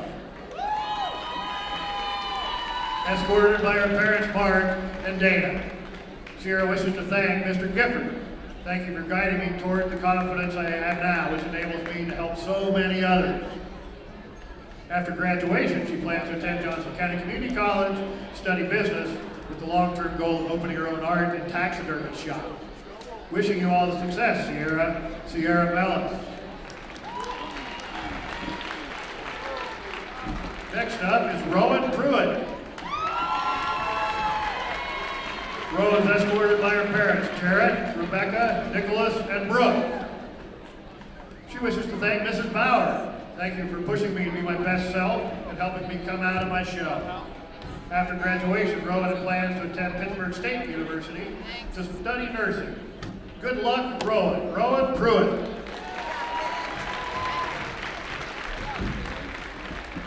Next up is Toby Sanders. Toby's escorted by Zach and Jenna. Toby expresses gratitude to Mrs. Slaybaugh. You have been a constant motivational force throughout these last 4 years. Thank you. After graduation, Toby intends to pursue a degree in graphic design. Best of luck, Toby. Toby Sanders.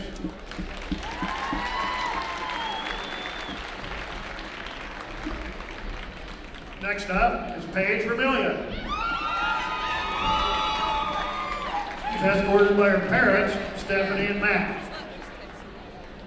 She would like to thank Mrs. Overdick. Thank you for helping me build confidence in myself and providing a safe space. I will miss all the road trips and band rides.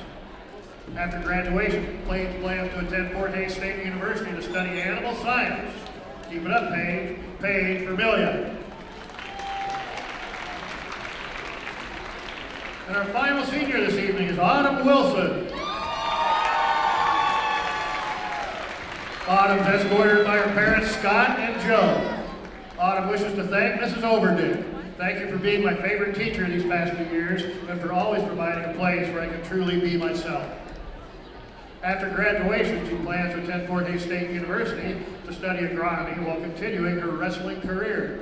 Congratulations, Autumn. Autumn Wilson. Please give one final round of applause for our band seniors and their families. I'm incredibly proud of each of you and look forward to all that you will accomplish. There you go. And a final round of applause for all the seniors in both of these programs. Seniors are a pillar in all these kind of programs. It's super important. Great job, seniors. Yeah, special shout out to all the seniors being recognized here tonight. We had all the boys basketball seniors, and those are all the band seniors. That is all we had the time for tonight. So again, expect girls basketball, cheer and dance. It's going to be coming up on Tuesday, but a shout out every single one of you seniors that we just recognized here tonight. Got 15 minutes up on the big board. They're going to let that clock run, so expected start time of our boys game is going to be right around that 7:45 mark. So we're just a tad bit behind schedule, but we had a lot of band seniors to get through, and rightfully so. We got the boys seniors in there as well for boys basketball. So we're going to step aside. We'll come back in the Brothers Market postgame show. We'll give our final thoughts on the girls' massive 66-31 win against Paola. Then we'll get you set for the boys game in the S&S Body pregame show. All that more coming up. Shop local and save at Brothers Market in Tonganoxie, where we treat you like family. Brothers Market has great everyday deals throughout the store. Enjoy fresh cut steaks from the meat department, the freshest fruits and vegetables from the produce aisle, and savor the flavors from the bakery. Check out their weekly ad to get the best deals on what you need. From apples to aspirin, Cool Whip to cool crisp lettuce. Brothers Market, open daily. Learn more at shopbrothersmarket.com. First State Bank & Trust is with you wherever you are with complete online banking. Cheering on the Chieftains once again? Why not pay your bills online? Waiting on your kiddos to get out of school? Seems like a good time to make a transfer. Or how about making a deposit from here? Back in the gym for another night? Why not get an e-statement while you cheer on Tongi? And of course, at First State Bank & Trust, you can always bank from right here. Come on in and see us and get your very own Chieftain card. To learn more about all the great ways to bank with First State Bank & Trust, go to firststateks.com. Charlie was born at LMH. We had a great team of nurses. Not only did they check in on us regularly, they always asked if we had questions, always made sure that we understood what was going on. I cannot say enough wonderful things about the labor and delivery, family birthing, and mother baby care team at LMH Health. We had to put our entire trust into their hands, and just everyone was so friendly and so supportive. Have you heard of Genesis Schools? Teaching students in preschool through 5th grade in Tonganoxie, Genesis offers smaller class sizes, individualized instruction, and a Christian worldview. Their mission is to exalt Christ by teaching and reinforcing biblical truths while producing well-rounded, educated young people who are equipped to serve God and others. For enrollment and tuition information, call 913-845-9498 or online at genesisschools.org. For projects big or small, Southern Star asks you to always call 811 before you dig. It's free, easy, and keeps our community safe. After calling 811, a professional will use paint or flags to mark buried utility lines within a few days. And calling 811 is the law. Hitting underground lines can disrupt utility service and cause serious injury. Safety is in your hands. Every dig, every time.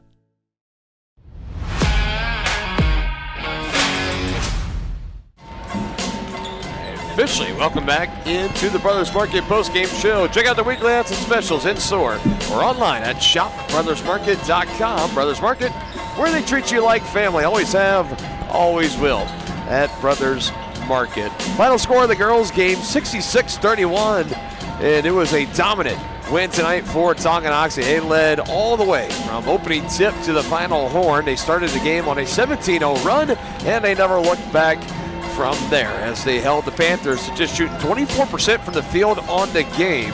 And Paola also shooting 1 of 11 from three-point range. That's 9%. This defense tonight for Tonganoxie, on top of getting 12 turnovers away from the Panthers. They were phenomenal tonight. As for the Chieftains, they finished shooting 54% from the field, 50% from downtown, 9 of 18, 9 three-point baskets tonight for the Chieftains. You had 1 for Alyssa Schoenig, 2 for Ashlyn Bruni, 1 for Ruby Brewer, 3 for Jayla Herrera, and 1 for Adlin Johnson. The three ball definitely was scorching tonight for Tonganoxie, and they went a perfect 7 of 7 from the free throw line. All those free throws coming in the first half, mind you. They did not have a chance at the free throw line in the entire second half. Paola went 8 of 17 from the charity stripe here tonight. It's now time to announce our County Road Brewing player of the game. And look, folks, again, Alyssa Schoenig had another good game tonight.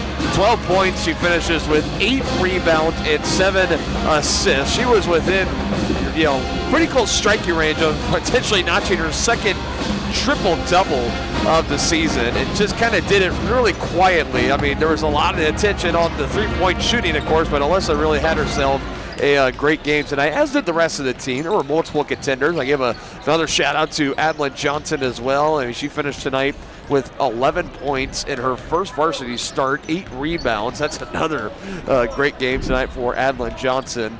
And but for Alyssa, it's the 12 points, it's the 8 rebounds, the 7 assists, having some steals in there too. Just 1 turnover tonight for Alyssa. She played a great game tonight, so she wins our honors of County Road Brewing Player of the Game. County Road Brewing congratulates Alyssa on being named Player of the Game. Rooted in the community and root for the journey. See what's brewing today at County Road Brewing in Tonganoxie. Giving the final point totals and stats for the other remaining players out on the floor for Tonganoxie. You had 3 points for Mae Stevens. She had a 3-pointer late in that game. All the everyone on the bench for Tonganoxie very happy to see that 3-ball go down for the very young JV star that saw some good minutes tonight for the Chieftains. 8 points for Ashlyn Bruni to go along with 3 rebounds and 3 assists. Another good night for Ashlyn. 3 points for Ruby Brewer, 6 points for Kaylin Weehee, 9 for Jayla Herrera, all 9 coming from beyond the arc. She went 3 of 5 from 3-point range tonight. 14 for Addie Schooler. She finishes with 14 points, 3 rebounds, and 1 assist. Also had 4 blocked shots tonight. Another close contender for our County Road Brewing Player of the Game. And I mentioned Adlin having 11 points and 8 rebounds here tonight.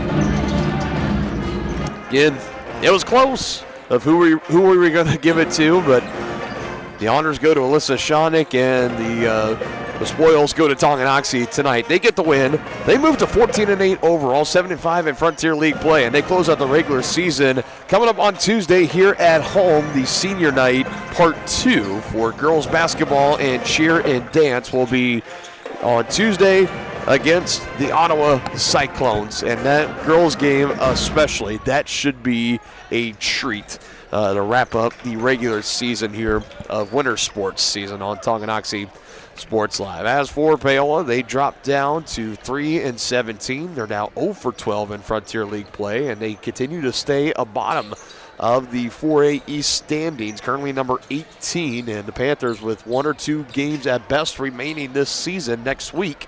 Going to need to win every single one they come across, and they really needed the win here tonight. Chieftains made sure that did not happen. So right now the Panthers in real danger of having their season end and not making it to sub-state, not qualifying for sub-state, that is, coming up in about a week and a half time or so. So, girls game, big win for the Lady Chieftains. We'll get you set for the boys game as we return in the SNS Body pregame show. When we return here on your home of the Chieftains, Tonganoxie Sports Live. More toppings, more taste, more value. Gambino's Pizza. You're gonna love it. Taste mouth-watering flavors in our new Chicken Bacon Ranch Pizza. Bring a crowd to feast on our 11 toppings Mobster Pizza. Pizzas with quality meats and a 100% real cheese, like our triple tasty seasoned sausage cravers pizza. Try favorites like pastas, calzones, sandwiches, appetizers, salads, and desserts. More toppings, more taste, more value. Gambino's Pizza. You're gonna love it.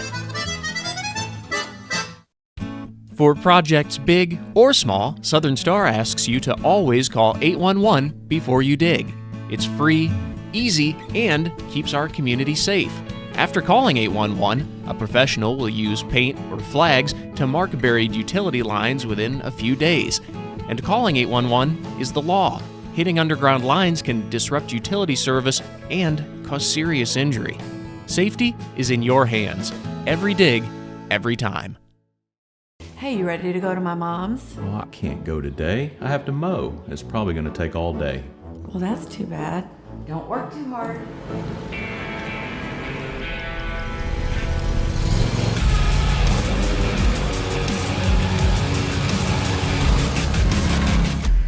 Dixie Chopper. Speed when you need it. See the full lineup at hersinc.net. Call 913-247-3530 or just stop on by. At Fort Scott Community College, we understand that a scary part of figuring out your future isn't only answering the question, what should I do, but where do I belong? Maybe you belong here, studying animal science or learning about farm and ranch management. Maybe you belong here as part of Helms Hoops on the hardwood. I don't know where you've been or where you're headed, but I know we're saving a spot for you because you belong at Fort Scott Community College. The same look and location of a classic drugstore with the services and supplies of a modern pharmacy. That's what you'll find at the Downtown Drug Store in Tonganoxie. Of course, Downtown Drug is the local choice for your prescriptions and health needs, but did you know they have the best selection of Tonganoxie Pride and Chieftain game day gear in town? And a whole lot more. Cards, gifts, home decor, and even the best way to satisfy that sweet tooth. The Downtown Drug Store. Call 913-369-3800 or visit them online at thedowntowndrugstore.com.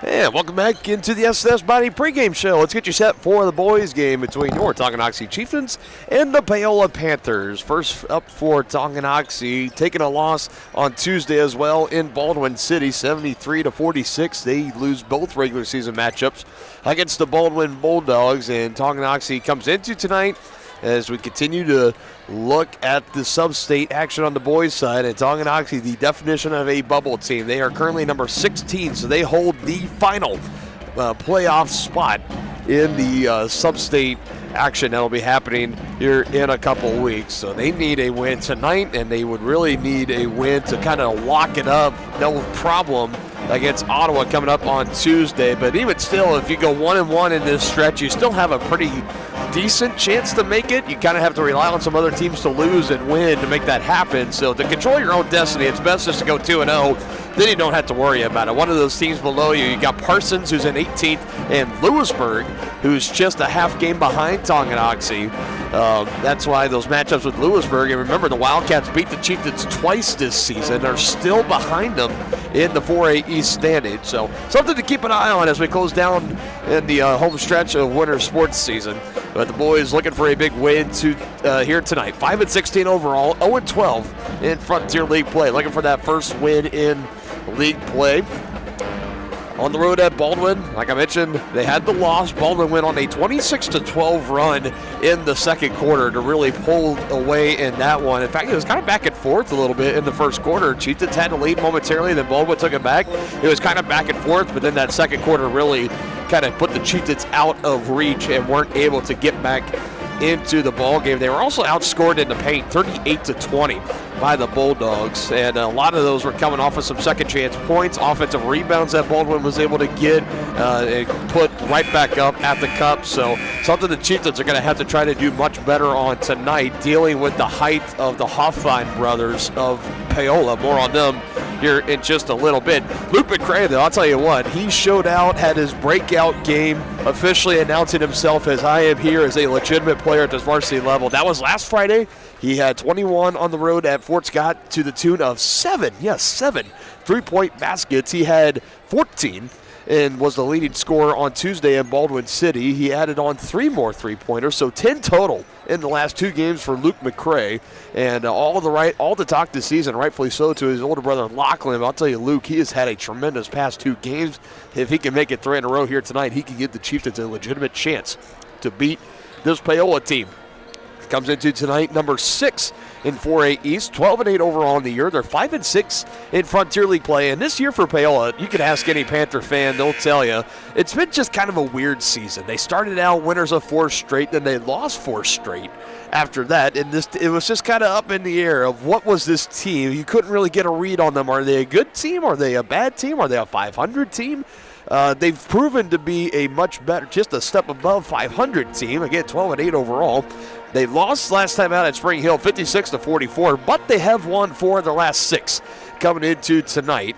So a lot for them to play for. Currently holding on to a home sub-state playoff spot. Again, you got to be the top 8, so they currently sit at 6. So if they go 0-2 down the stretch, they could possibly lose that home playoff game. So they're coming out trying to make sure that doesn't happen. Where things stand right now, they would host Topeka Hayden in the sub-state semifinal at that 6th spot. Topeka Hayden being the 11th seed. So should be a good one here tonight. Chieftains looking to get revenge on the loss back in January. The Panthers beat them 72-50 in a high-scoring affair. You've been watching the SNS Body pregame show. When we bring it back, I'll have starting lineups for you and opening tip here on Tonganoxie Sports Live. Our doubleheader rolling along on a Friday. The Tonganoxie Recreation Commission is committed to creating community through parks, people, and programs. And now, with their all-new activity center, the Tonganoxie Rec Commission can do even more. Tongi Rec understands the benefits reaped through recreation are endless. Tongi Rec has a long list of classes, activities, and programs for the young and young at heart. For program pricing and schedules, call 913-845-3502. Visit them at the all-new activity center at the Tonganoxie High West campus or go to tongirec.org. Tonganoxie is the ideal location to start a business. That's why the Tonganoxie Business Association has strived towards a common goal of adding value to businesses and the community since 2015. They assist in providing improved services for customers and visitors, encouraging and enhancing businesses, and preserving historical and cultural assets. Follow them on Instagram for the latest and upcoming event information and become a member today by visiting their website, tonganoxiebusinessassociation.com. Proud supporters of Chieftain Athletics. Family-owned and operated Wizard of Paws is a fifth-generation business located in the heart of downtown Tonganoxie.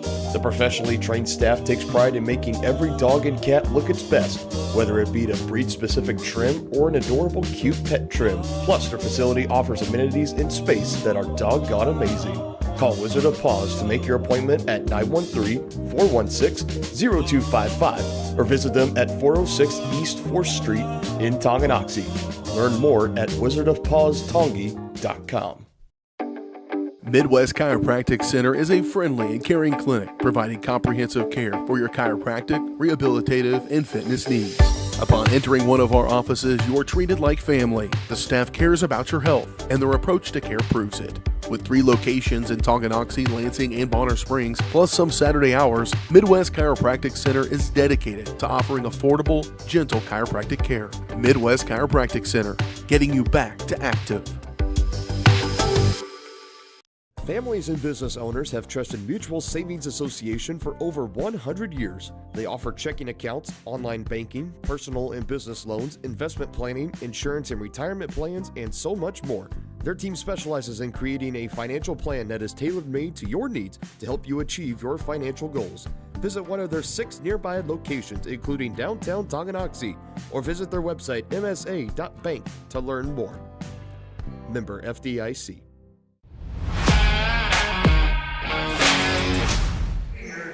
About to set it down to meet our starting 5 for the Chieftains. Once again, these are brought to you by Crookham Construction, performing a wide variety of concrete and special project services throughout the area. Find more information at crookhamconstruction.com. Number 2, a 5'7" sophomore, Luke McRae. Number 35, the 6'4" junior, Owen Seba. Honorary starter, number 30, a 6'4" senior, Jacob Kuma.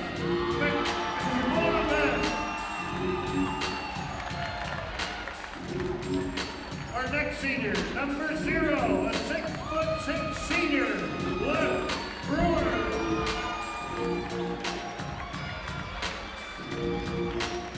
Our next senior, number 15, a 6'2" senior, Nolan McGuire.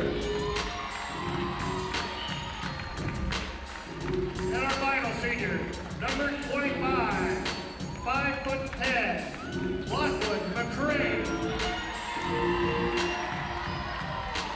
And coach for the Chieftains, Casey Simmons. I'll tell you what, that should be something that, Dad ripping the pants off there, the snap pants, the warm-ups for Lachlan McCray. I'll tell you what, that is one of the coolest spins I have seen put on in a senior night in quite some time. That was a lot of fun, and kudos to whoever came up with that. I hope the girls basketball team continues that for their senior night recognition coming up on Tuesday. You've been watching the SNS Body pregame show here on Tonganoxie Sports Live, ready to get Game 2 started.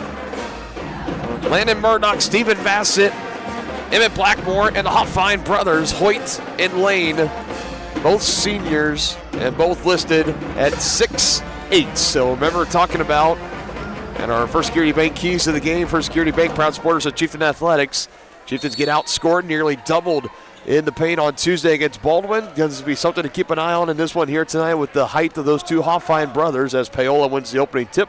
And here we go. So the Chieftains trying to get the win here. Send their seniors out on a high note, and they're going to start by collecting a turnover for Paola on the opening possession.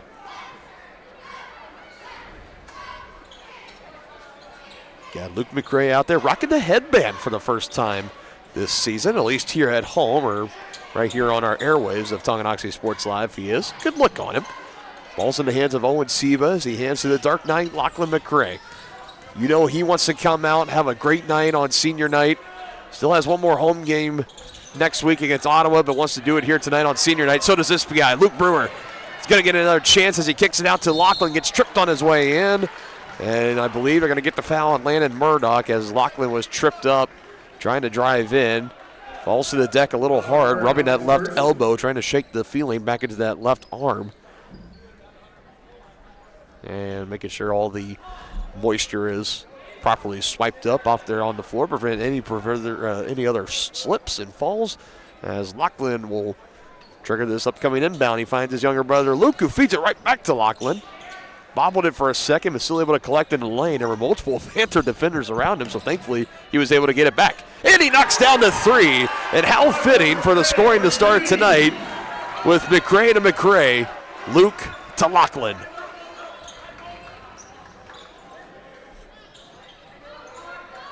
And that's going to be a moment that the McRae family is going to remember for quite a long time. That on Lachlan's senior night, he gets the opening assist from his younger brother Luke on a three-point basket. Now it's going up the floor, and it's a little out of control, and the Panthers take it away. So the Chieftains are trying to come back quick in transition. It works against them. Panthers had momentary numbers. Now we're back to 5-on-5 as Lachlan makes his way down back on the other end of the floor. Underneath the Hoffine, and Lane Hoffine with the up and under move.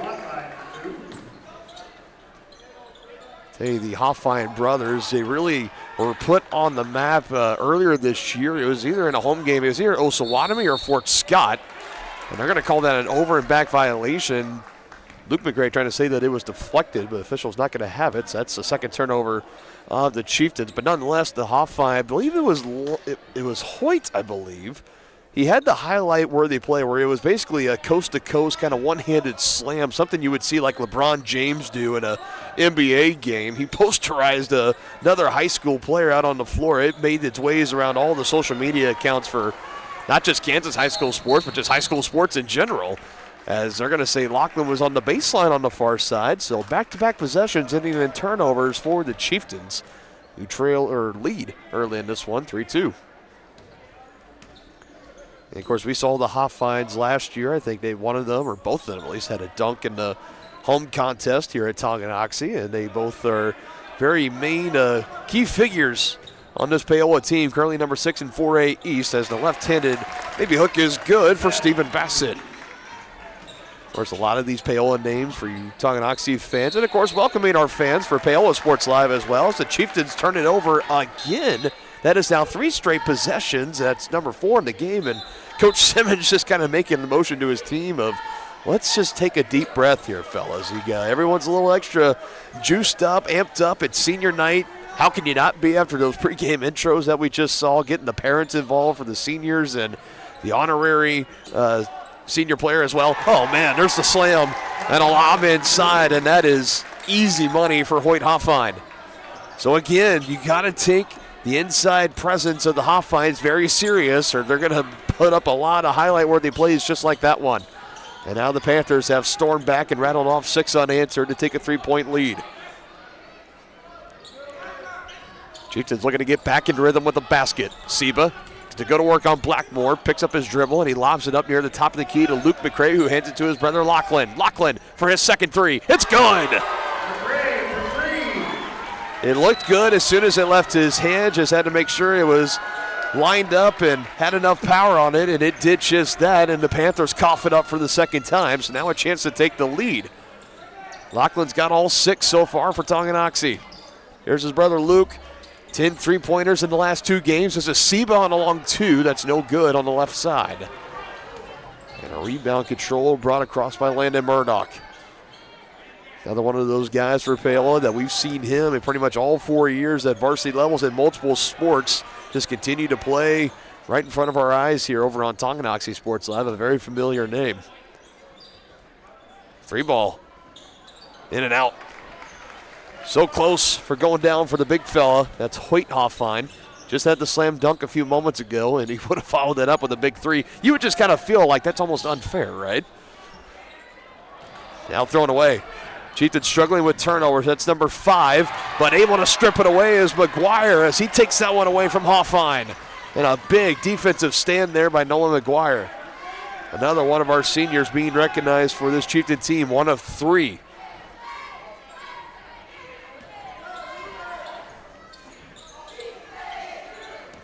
Lachlan somehow got that over to Seba. Now it's back in his hands. Lachlan for his 3rd of the quarter, but it will not go. It was a high bounce off the iron. Was hoping it would come straight back down, but the rebound snagged by Hoffine. Now up the floor to Blackmore, and the long board goes to Hoyt Hoffine off the miss. Another chance for the Panthers. It's Murdoch who capitalizes on it. Rising up and finishing on the pull-up is Landon Murdoch. He puts the Panthers back in front by 2. Bringing some pressure, and it works. It's already 6 turnovers for the Chieftains in this quarter, and now a foul on the other end, and count the basket as McGuire was trying to go up for the highlight-worthy block, but instead he gets picked for his first personal. And now Emmett Blackmore is going to go to the line for an and 1 free throw, but first we're going to have a 30-second timeout called here by Tonganoxie.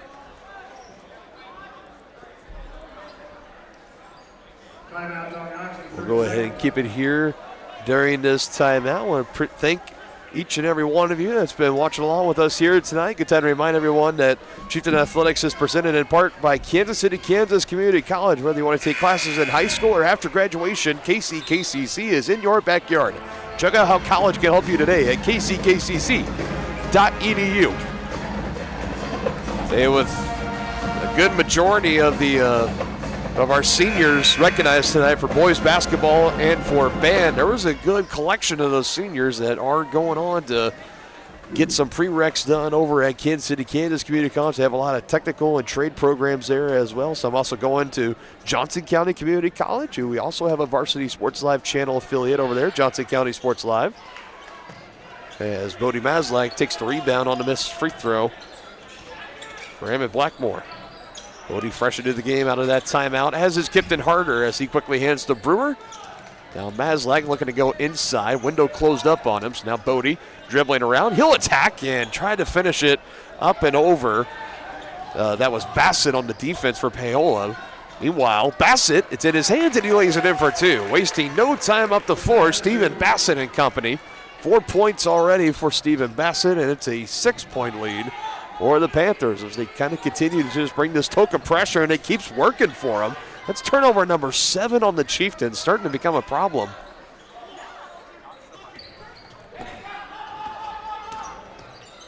Panthers looking to continue to drive up that points off turnover margin, and that's going to be the 2nd on Nolan McGuire.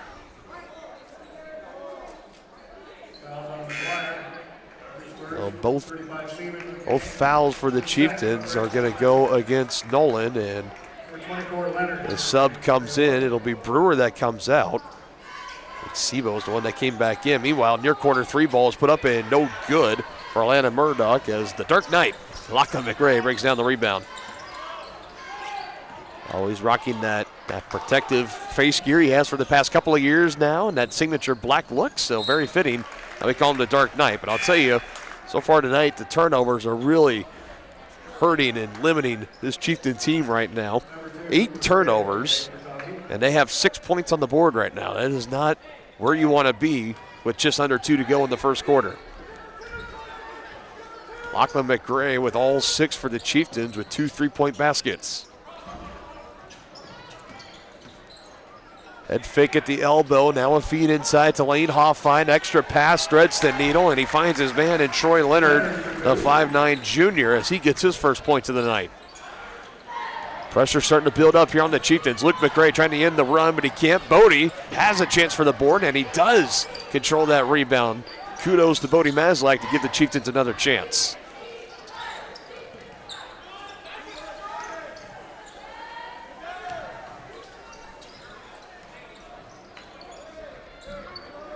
Luke, 3-ball. Will not go. Meslak again, another offensive board. His second on his possession, but it's knocked out of his hands, and Murdoch coming back the other way is fouled before he can get up in transition. And Lachlan will go ahead and just pick up his first personal. Correction, fouls on McRae. Okay. Yes, I know 22 and 23, they're close enough. I was pretty sure it was 23, but initially said it was on Bodie Maslak, which was reversed. That is the first personal on Lachlan McRae. Chieftains just looking for some momentum, and maybe this could be it. Turnover on the Panthers, back the other way, and the lay-in attempt will lead to free throws. That's Kipton Harder. A chance to go to the line for a pair. That's the first personal on Troy Leonard. Here's Kipton Harder, only 14 minutes in the game on Tuesday at Baldwin. No points, 1 rebound, and 2 assists. He's appeared in every game this season, even making some starts along the way, 5 to be exact for Coach Simmons. He was on a streak where he has made 2 3-point baskets or more in 4 of the last 7 games. He's 0 for 2, just 2 lone attempts in the last 2 games, so we'll see if that changes here tonight. He saves this one, and Chieftains not able to come away with it.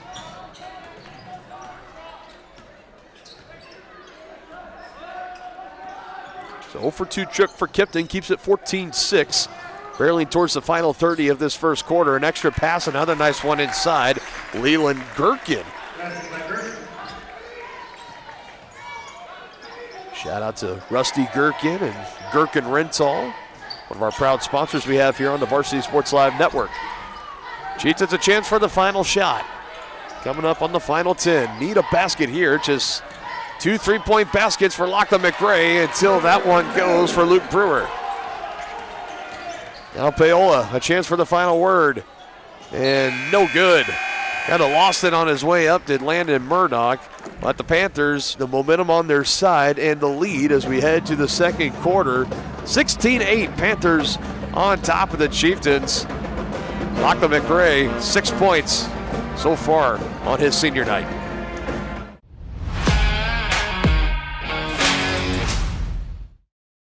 Does your roof have possible storm damage? Looking to get solar panels? Or is it just simply time to get it inspected? That's where Balmer Roofing and Solar come into play. Balmer Roofing has a combined 40 years of experience with JAF Master Elite and Emerald Pro contractors. The Balmer family and their team are ready to give your house a brand new roof or solar panels at an affordable cost with a 50-year warranty. Life has mishaps and they want nothing but your customer satisfaction. Let them prove why so many of your neighbors choose Balmer for their roofing projects. To schedule a free inspection, call 913-845-5252 or visit them online at balmerroofing.com. Okay, so this is a little bit of a bizarre event. So there was a foul called on that final shot attempt for Landon Murdoch. They got it on Luke Brewer for his first personal, so 3/10 of a second added. 1 for 2 trip, Hoffine, that put back no good. So it remains at least 1 more point added there at the end of the docket for Paola. It's 17-8. Luke Brewer picks up his first personal, and now officially we can put it in to this opening quarter. What a crazy sequence there at the end. Second quarter action, we can confirm, is on the other side of this break. For projects big or small, Southern Star asks you to always call 811 before you dig. It's free, easy, and keeps our community safe. After calling 811, a professional will use paint or flags to mark buried utility lines within a few days. And calling 811 is the law. Hitting underground lines can disrupt utility service and cause serious injury. Safety is in your hands. Every dig, every time.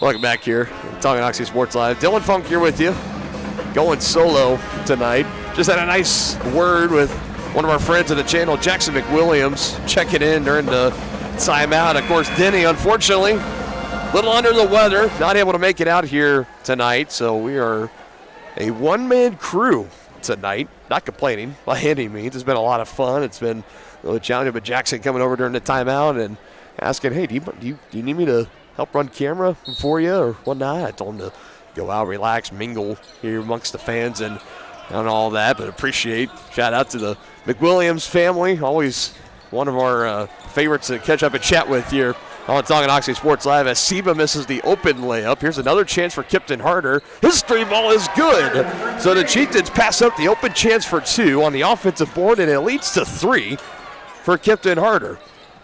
And that's his first made three after going 0 for 2 in the last two games combined. Now diving on the deck is Bodie Maslak as he gets the takeaway. Now the Chieftains trying to turn it around. Threads the needle. Lachlan up and under. Yes! And we're going to have a quick timeout called here by Paola. And Lachlan McRae, so far the leading scorer for the Chieftains. He now has 8. Another look at that little up and under lay-in move that he just had. Beautiful pass for Bodie, by the way. Threading the needle, high kiss off the glass, and head coach Ryan Olschel very upset in that huddle right now for Paola. Again, one more look what we got coming up here on Tonganoxie Sports Live. Tuesday, we're here at home against Ottawa, and then that following week is sub-state action. Again, we're going to try to bring you all the sub-state action and games that we possibly can for you folks. And then here before long, we'll have spring sports season get up and started. As always, you can check out the full winter sports schedule, or remaining winter sports schedule is, and all the sports schedules for Tonganoxie Sports Live at varsitysportslive.com. A good crowd on hand here tonight. We had senior night already mentioned for the boys basketball team and the band members. Girls basketball senior night, cheer and dance are going to be on Tuesday for that home game against Ottawa. Home doubleheader against Ottawa. Three ball on the way on the right wing. It is good. Splashdown for Landon Murdoch.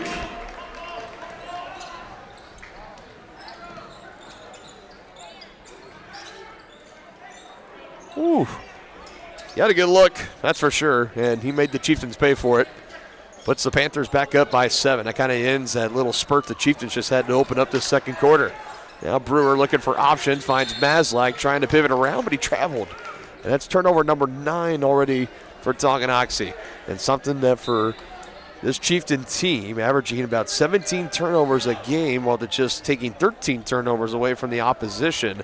That's not where you want to be at any point of the season, and part of the reason why the Chieftains have been a little struggling at times this year. 5-16 overall, 0-12 in league play. Would love to break that winless streak in Frontier League play here tonight against the Panthers to potentially end their final meeting of this season. Here's a sweet little jumper for Hoyt Hoffine as he gets to go for 2. And the Panther lead is now back up to 9. That's where they closed out the first quarter after those last-second free throws for Landon Murdoch. Lachlan trying to call his spot. Dribbles into a double team, triple team with the baseline, but he finds an open Luke Brewer, and that's what they tell you. If you're double teamed, that means somebody else out on the floor is open, and he finds Luke Brewer. Panthers, they are like a fast and furious team. They just like to get up the floor as fast as they can, get the open shots in space, something that Coach Olschel has coached his team very well on now in his 5th year as head coach of the Panthers, but it's a 3-second lane violation on Paola. So they give the ball right back to Tonganoxie as more subs are going to be made. Roman Holthaus is going to come in for the first time, and Luke McRae also back out on the floor. So you got those two alongside Luke Brewer, Nolan McGuire, and Lachlan McRae.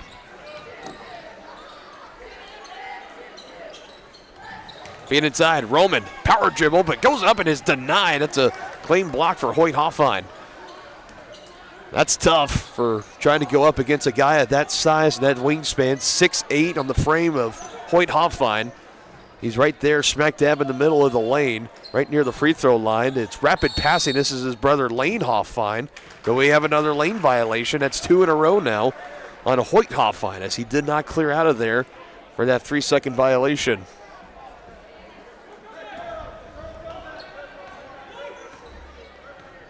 Now Paola, that's their 6th turnover, so neither team really taking very good care of the basketball so far in this first half. Lachlan for his 3rd triple, but it's too strong. And a strong rebound pulled in by Lane Hoffine. He beats Roman Holthaus to it. Now up the floor, and an offensive foul is going to be the call. And they will get that on Emmett Blackmore. A hard-nosed linebacker in football, I believe, showing it off right there, not afraid of contact as he sends Lachlan scooting back a pretty good distance on his backside. First personal foul of the game on Emmett Blackmore.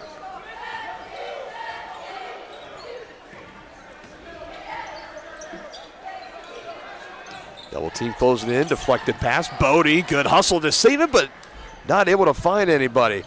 That was about doomed from the start on that possession for the Chieftains. Now Bassett splashes down the near corner 3. Steven Bassett, he's got 7. And a timeout called here by Tonganoxie. And it'll be a 30-second timeout. Coach Simmons trying to rally his team right now down by 10. Largest deficit of the game. We're back after this 30-second timeout on TSL. Your home for live, local sports. Varsity Sports Live delivers professional level coverage with high-quality video and broadcasters that know your schools and community. Touchdown, Tonganoxie! With the support of local businesses, you never pay to watch varsity sports. Live, local, free high school sports coverage. That's Varsity Sports Live. Grass gets it away. Moore's down the middle. And he makes the catch in the end zone. Touchdown, Trojans! Keep up with the action at varsitysportslive.com. Live, local, free high school sports. And you can always catch all the action on varsitysportslive.com. Pretty well established here in the Frontier League. Channels at Baldwin, Eudora, Tonganoxie, Paola, Lewisburg, and Spring Hill. And that's a 10-second violation on the Chieftains. And that is now the 11th turnover of this ball game. It has not been a great start in the turnover margins tonight for Tonganoxie. Both teams traded off small leads to start. Paola grew it up to a 9-point lead. At the end of the first quarter, Chieftains went on a spurt, brought it within 4, but now the Panthers are back in control, up by 10. First double-digit lead for either team.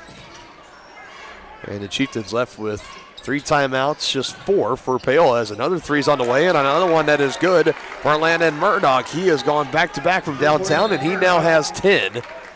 And again, the Chieftains playing a little loose with the basketball here tonight. It'll still be Chieftain basketball, but another one that was loose on the deck, potentially close to being scooped up for Paola, and who knows what they could have made out of that quick possession. Well, probably something like that. Murdoch just swiping it away. Now he's got 12, leading scorer of the ball game. And this pressure for Paola right now, it is giving the Chieftains fits. A lot of anticipation getting into the passing lanes. Coach Simmons again trying to tell his team, let's try to settle in here, regroup.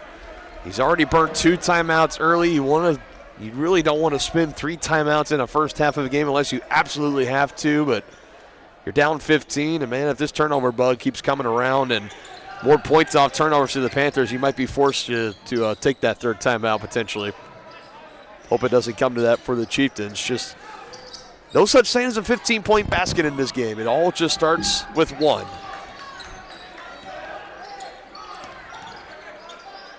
Good defense here. It's Lachlan that gets the man off his feet. That's Gannon Miller. He hit the deck hard, but leaving his feet. That'll be a foul on Miller.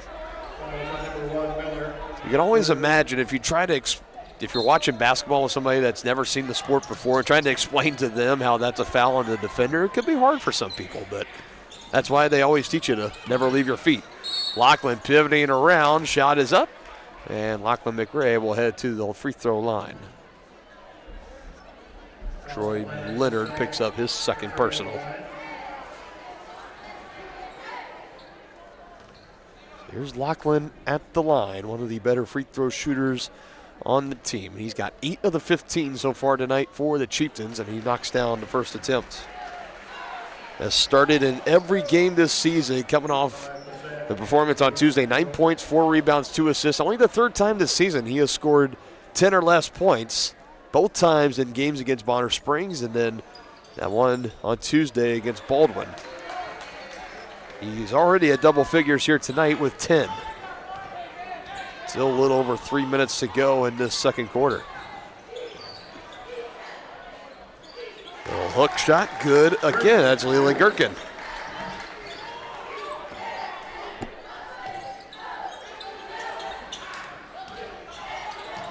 Nolan, pull-up three is not good, but a long board comes right back to him. Now gets Bassett off his feet, trying to draw the contact, looking around for a whistle.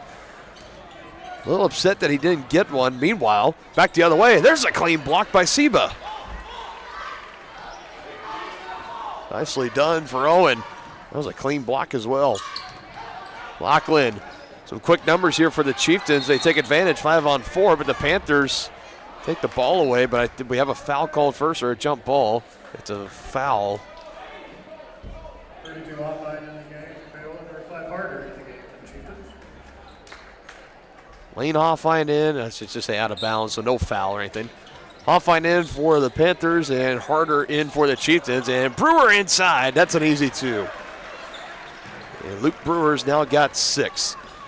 Another guy that's been really turning the corner as far as his point production. He's had 8 or more points in 4 of the last 7 games coming into tonight. He's been really getting some good minutes down inside. He's always been a pretty good defender, but to get the offensive production going as well, that's been a huge key for the Chieftains here as of late.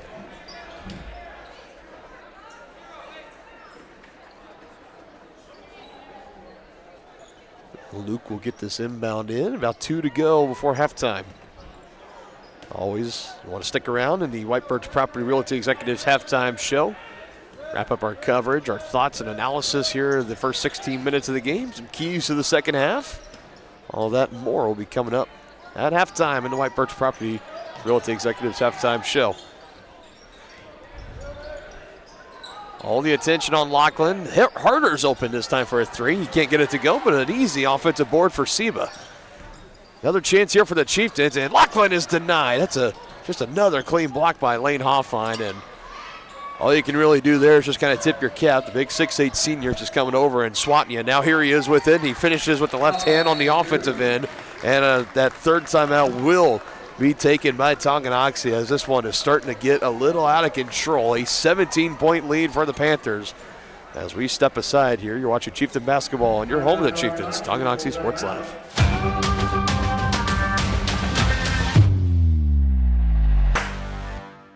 At Kansas Insurance, we know one size doesn't fit all. In fact, our whole mindset is based on customized policies for you and your families. We're local, and we do what we do because we care about you. Think of us as brokers for your insurance needs. Working with Kansas Insurance gets you the award-winning service and attention to detail that only an independent agency can provide. All across Kansas, we're here to help you manage and plan for all types of risk. Contact a local agent today. Kansas Insurance. Local, independent, serving you.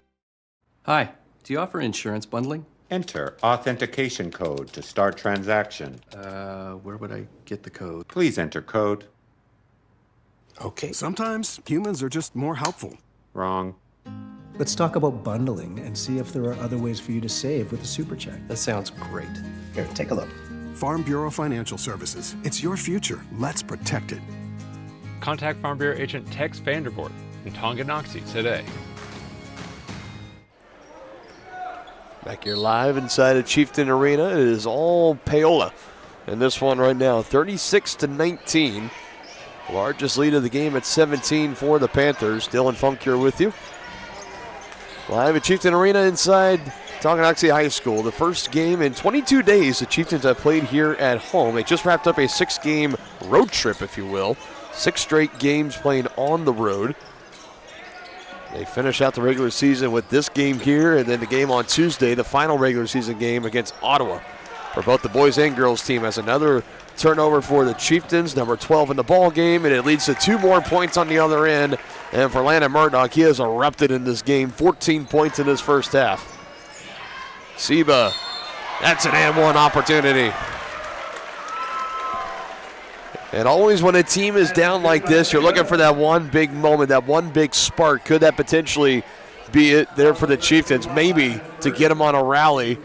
They try to close out this first half strong and who knows, maybe carry it forward with them into the second half, get this thing a little bit more competitive. We'll see. That was a strong finish for Seba, taking on a lot of contact. Now a chance to cap off this three-point play. They need it, and he can't get it. So they settle for two. It's now 38-21 Paola. About 30 seconds to go.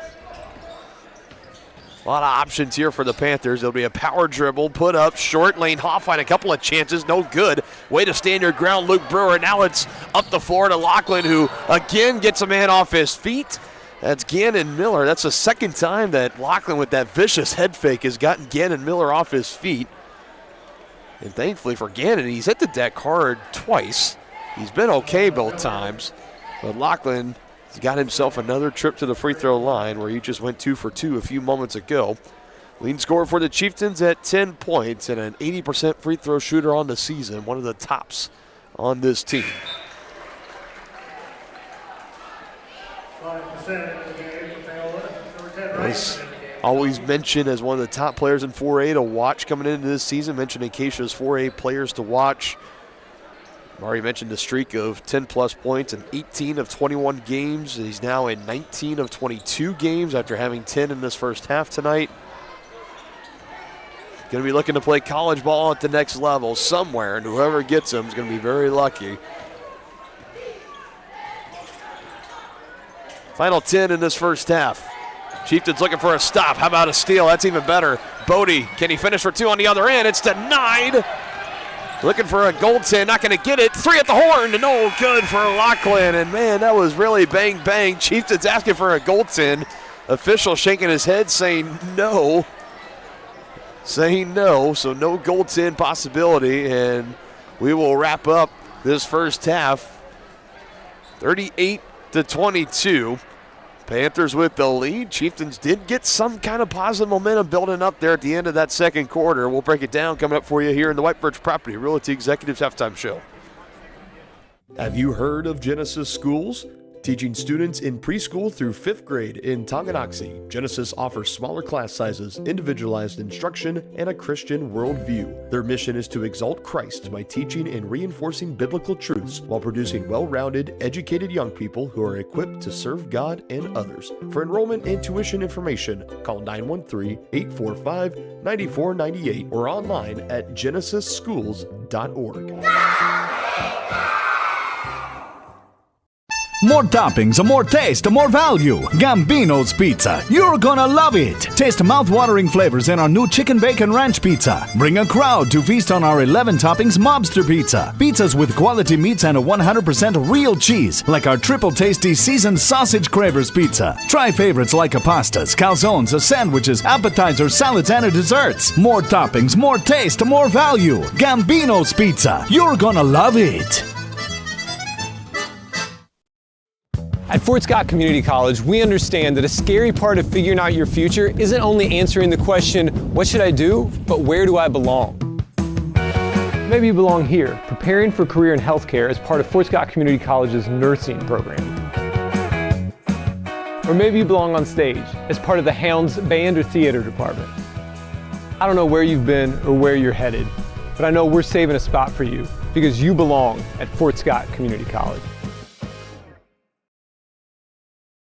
The same look and location of a classic drugstore with the services and supplies of a modern pharmacy. That's what you'll find at the Downtown Drug Store in Tonganoxie. Of course, Downtown Drug is the local choice for your prescriptions and health needs, but did you know they have the best selection of Tonganoxie Pride and Chieftain game day gear in town? And a whole lot more. Cards, gifts, home decor, and even the best way to satisfy that sweet tooth. The Downtown Drug Store. Call 913-369-3800 or visit them online at thedowntowndrugstore.com. Families and business owners have trusted Mutual Savings Association for over 100 years. They offer checking accounts, online banking, personal and business loans, investment planning, insurance and retirement plans, and so much more. Their team specializes in creating a financial plan that is tailor-made to your needs to help you achieve your financial goals. Visit one of their 6 nearby locations, including downtown Tonganoxie, or visit their website msa.bank to learn more. Member FDIC. Has your furnace left you out in the cold? Pipes plugged? Are you underwater with your water heater? If so, you'll be glad you called Ladd. Ladd Service Company in Tonganoxie has been your heating, cooling, and plumbing specialist since 1986. Ladd is your dealer for top quality brands like York, Aprilaire, and Wolverine Brass. Plus, they maintain and service all other brands. Schedule your appointment by calling 913-369-3509. Visit laddserviceco.com to see why you'll be glad you called Ladd. Midwest Chiropractic Center is a friendly and caring clinic providing comprehensive care for your chiropractic, rehabilitative, and fitness needs. Upon entering one of our offices, you are treated like family. The staff cares about your health, and their approach to care proves it. With 3 locations in Tonganoxie, Lansing, and Bonner Springs, plus some Saturday hours, Midwest Chiropractic Center is dedicated to offering affordable, gentle chiropractic care. Midwest Chiropractic Center, getting you back to active.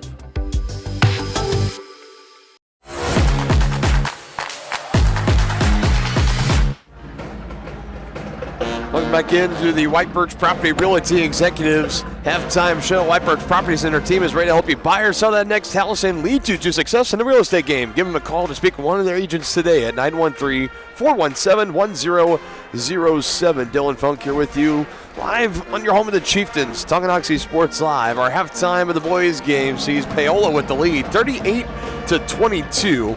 Over the Chieftains. Let's go through the point totals real quickly here. First for Tonganoxie, you got the leading scorer in Lachlan McRae, the second leading scorer in the ball game. More on that in a little bit, but Lachlan's got 11 so far on 3 of 7 shooting from the field, 2 of 5 from three-point range, and 3 of 4 shooting from the free throw line. You got Luke Brewer's got 6. You got 3 from Kipton Harder and 2 from Owen Seba. And the Chieftains in that first half finished shooting 35% from the field, 30% from 3, 3 of 10, and 43% from the free throw line. That's 3 of 7. As for the Panthers, the leading scorer in the game is Landon Murdoch. He has 13.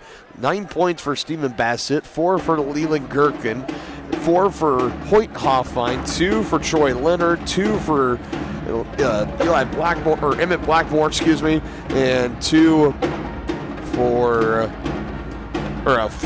for Lane Hoffine. Panthers shoot an impressive 68% from the field in that first half. 43% from 3, 3 of 7, just a little under what the Chieftains did. And 33% from the line, 1 of 3. Small sample size, but something to potentially keep an eye on. And looking at some of the more kind of in between the line numbers, turnovers have been a problem for both of these teams, but the Chieftains more of 14 turnovers for Tonganoxie, 10 for Paola, 24 combined turnovers after 2 quarters of basketball. At least to the points off turnovers, though, 22-5 in favor of Paola. So for the Chieftains, yeah, you've been able to take 10 turnovers after giving up 14, but you haven't been able to capitalize on those. So the points off turnovers, you're getting run out of the gym right now by the Panthers in that margin. Got to find a way to take better care of the basketball, keep trying to take the basketball away for Paola, give them empty possessions, and then cash in at the other end. That's going to be key to try to cut into this deficit right now. It's sitting at 38-22 here at the half. Outside of that, I mean, total rebounds is dead even at 13 apiece for both teams. The three-point points are dead even at 9 apiece for both teams. Second chance points, 6-2 in favor of Tonganoxie. In that, it's really those points off turnovers. It's just a mass amount of turnovers, and the streak that they were coming in for Tonganoxie, there was a point it was 3 or 4 straight possessions ending in a turnover. Paola getting out of transition, or just doing a great job of running the offense and getting the points. I mean, this is the number 6 team in Class 4A. This is no scrubs out here that you're playing tonight if you're Tonganoxie. So got to find a way to stop shooting yourselves in the foot, if you will. Just limit those mistakes. Try to force players, your brand of basketball against Paola. Try to get them to make the mistakes, make them pay for them, and maybe, all you just need a quick little run. You don't need, if there's a way the Chieftains can open up with just a 6-0, 8-0 run in this second half, they're going to be right back into this ball game. There's no such thing as a 10-point or a 20-point shot in this sport, of course. It just one possession at a time, one basket at a time, and let the chips fall where they may. That's what the Chieftains are going to try to do coming up in this second half. Looking for a comeback win on the season. The Chieftains, when trailing or tie at halftime, they are 1-15. Trying to change the narrative here, make something to remember on senior night for this boys team. You've been watching the White Birch Property Realty Executives halftime show. Second half action between the Panthers and the Chieftains is up when we return. Shop local and save at Brothers Market in Tonganoxie, where we treat you like family. Brothers Market has great everyday deals throughout the store. Enjoy fresh cut steaks from the meat department, the freshest fruits and vegetables from the produce aisle, and savor the flavors from the bakery. Check out their weekly ad to get the best deals on what you need. From apples to aspirin, Cool Whip to cool crisp lettuce. Brothers Market, open daily. Learn more at shopbrothersmarket.com. A great collision on the field? Awesome. An awesome collision on the road? Not so great. If that bad play does come your way, take your car to S&S Auto and Body Shop in Tonganoxie. S&S has been the area's premier auto collision repair center since 1972, working on all makes and models, glass replacement, bumper repair, fiberglass and plastic, color matching, and so much more. And they work with all insurance companies. Get your ride back in the game and learn more at snsautoandbody.com or call 913-369-3193. When it comes to rehabilitation, despite what you're told, you can choose where you want to go. Physical Therapy Solutions in Tonganoxie is independently owned, allowing them to work with all doctors and insurance companies to ensure a smooth transition. They offer cutting-edge technological therapy treatments like focused shock waves and deep tissue laser therapy for more precise care to acute and chronic injuries. Contact Physical Therapy Solutions today and let them help you. Visit ptsolutionsks.com for more information.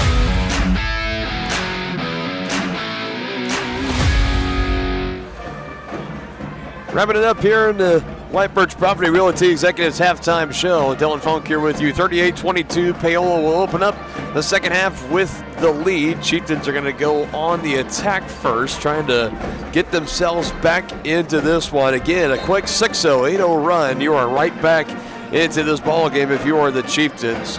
Got to limit the turnovers. 14 turnovers in that first half and leading to 22 points off of those 14 turnovers in favor of the Panthers. So got to clean up on those, limit the mistakes, and hopefully he'll be right back into this one. You've been watching the White Birch Property Realty Executives halftime show. As I might have spoken, it'll be Paola to open up with the basketball as Bassett will send it right in to the leading scorer in the game, Landon Murdoch, erupting 14 points for him in that first half as he hits the deck here, and the ball quickly finds its way in the hands of Emmett Blackmore, who's got his second bucket of the night, 4 points total.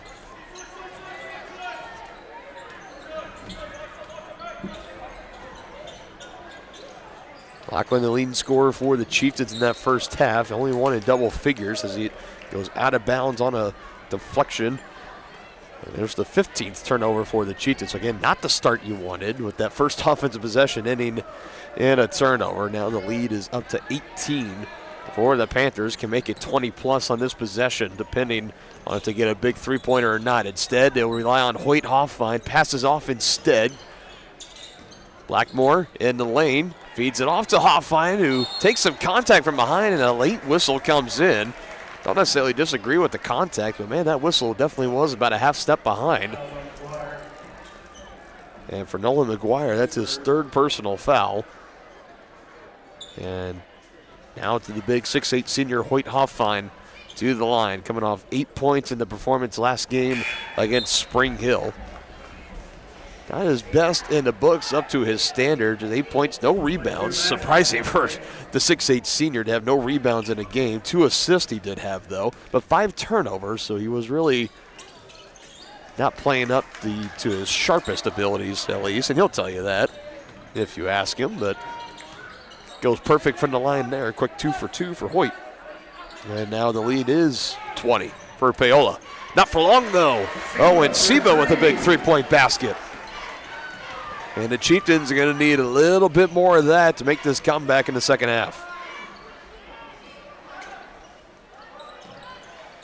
Just inside the right elbow, and the jump shot is good. 4 straight points rattled off for Hoyt Hoffine. What a gym that I got to imagine for all the Paola fans, if you're watching along. First of all, thank you for joining us. But, man, to watch Lane and Hoyt it's very rare. As this goes out of bounds, it'll be Paola basketball. It's very rare at this Class 4A level in Kansas high school basketball that you get a 6'8" stud player. To get one is rare. To get two of them, it's unheard of. Like, I can't think of any other teams, and that's just across the state of Kansas in all classes that have two 6'8" seniors, and both of them are very versatile and athletic basketball players and very, very talented. It's a spoil of riches for Paola, and they always seem to have that best of luck with those really oversized players. Of course, I can always go back to Trey Moala, who was a terrific football player but a dominant basketball player too. Kind of reminded me of like a Zach Edey, who played at Purdue a few years ago in the NCAA rankings. And Trey Moala was a dominant one, as we got a foul inside. Or no, it'll be a jump ball, but it'll stay at this end with the Chieftains. You look at the recent history between these two teams. The Chieftains do lead the all-time series 6-5, going back to 2018, in danger of dropping another game, so we'll move to 6-6. They're 2-2 in the last 4 meetings. It's about 500 ball between these two. They were 1-1. They split their doubleheaders last year. Chieftains won at Paola. Panthers won here at Tonganoxie. Lachlan, a desperation heave 3 is no good. That's a shot clock violation. Teams have met twice in sub-state action, once in the semifinal. That was back in 2019 in the 2020 season, right before the pandemic kind of put a halt to any postseason aspirations for teams that year. Chieftains won there 55-53, and then our very first sub-state championship game for basketball was between these two teams back in 2021, 2022. It would have been March 2022, where the Panthers won behind Trey Moala and company, 51-37, as the Panthers punched their ticket to the state tournament. Always back and forth between these two, as Owen Seba picks up his first personal foul, and right back to the line goes Hoyt Hoffine, where he just went 2 for 2 a few moments ago, and he misses on the front end here.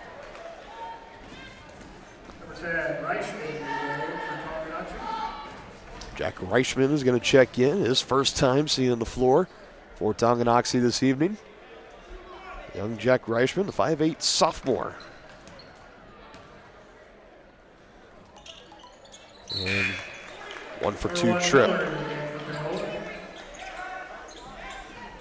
Well, 9 points in the game for Hoyt Hoffine, as the Panthers will get some quick subs in as well. They get Emmett Blackmore to check out. Panthers still bringing this full court pressure. Definitely has given the Chieftains some problems. They worked through it here, nicely done. You got to imagine that was a point of emphasis in the halftime locker room for Coach Simmons' team to try to overcome, as more whistles will come in inside, and we'll have 2 free throws coming up for Bodie Maslak. And on my book, that is the first personal on Lane Hoffine, and right on cue, I get humbled. It's the second personal foul. Like I always like to preface, I'm never the official scorekeeper, but I'm usually within 1 or 2 on points, fouls, whatever the case may be. 2 for 2 trip there for Bodie Maslak on the season from the free throw line, shooting 54%, or 56% rather. So good stuff there for Bodie, boosting his numbers up.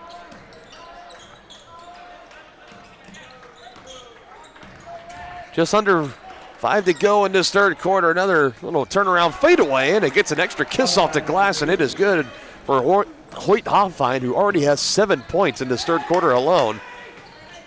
Really coming alive for the Panthers. Brewer inside. That one will fall.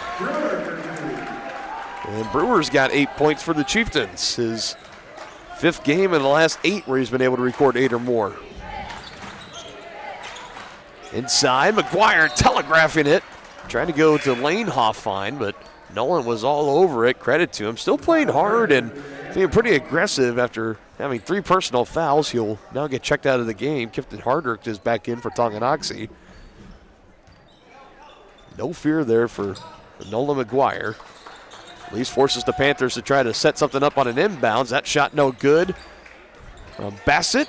Up and under, no good for Hoyt Hoffine. So a couple of chances from inside the lane for Paola, and they come up with no dice.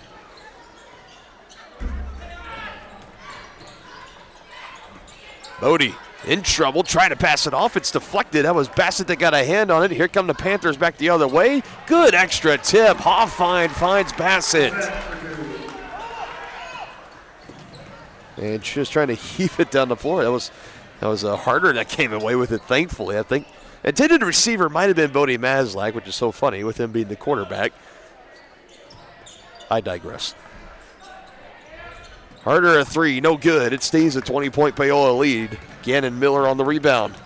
Up the floor, passes to his left. Bassett going through, and that was close to a clean block, but Bassett just powered through it. Finished it off for 2 more. He's got 13.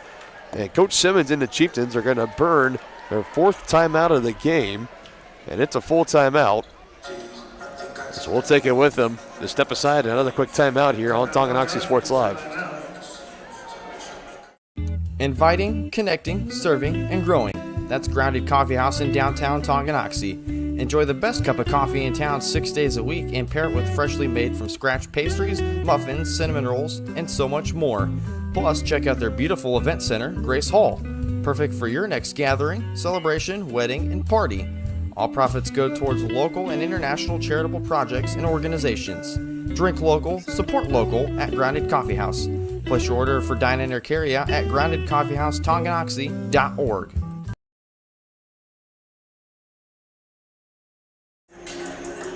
Chieftain Athletics presented in part tonight by Grounded Coffee House, serving great coffee with an even greater cause. Follow them on Facebook and check out their website, groundedcoffeehouse.tonganoxie.org. 3:26 to go in the third quarter, 51-29, the lead for the Paola Panthers. Dylan Funk here with you on Tonganoxie Sports Live. Also thank our fans over at Paola Sports Live that's been joining us here tonight. Been used to the sounds of the voice of the Panthers, Aaron Feely and Emma Bain, but hopefully we've been doing a good job helping covering your Panthers here tonight. As always, appreciate everybody that's been following along with the action with us here tonight, whether you're watching on your phone, on your tablet, as this one is going to go out of bounds. Another turnover for the Chieftains, or if you're watching from your brand new sectional that you just got in your awkward-shaped living room. We appreciate you watching along, as always, with us here on Tonganoxie Sports Live. As Coach Simmons, again, nearly a full line change here. Maslak, Holthaus, Reichman, and in there you also have number 4, Chamberlain Albert, is going to check in. So Coach Simmons really getting deep into his bag of tricks here, as Albert has not, I don't think, has logged a minute of varsity time, but he's being put out here, and let's see what he can do. Always all for trying to get out here and see some new faces, see what they can do. Give them a moment. So that one just swirls in and out. Reichman on the board and brings it across the timeline.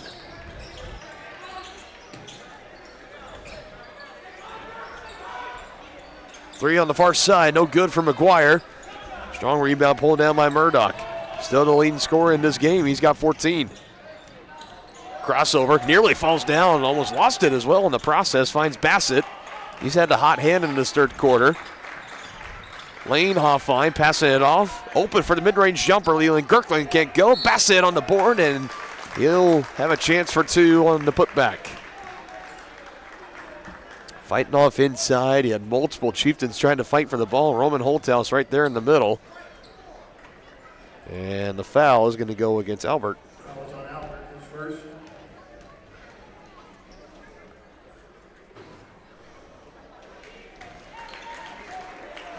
So Albert picks up his first. They call him Chambo Albert. The 5'7" junior, also out on the soccer pitch, if I remember from my time covering Chieftain soccer from this past fall.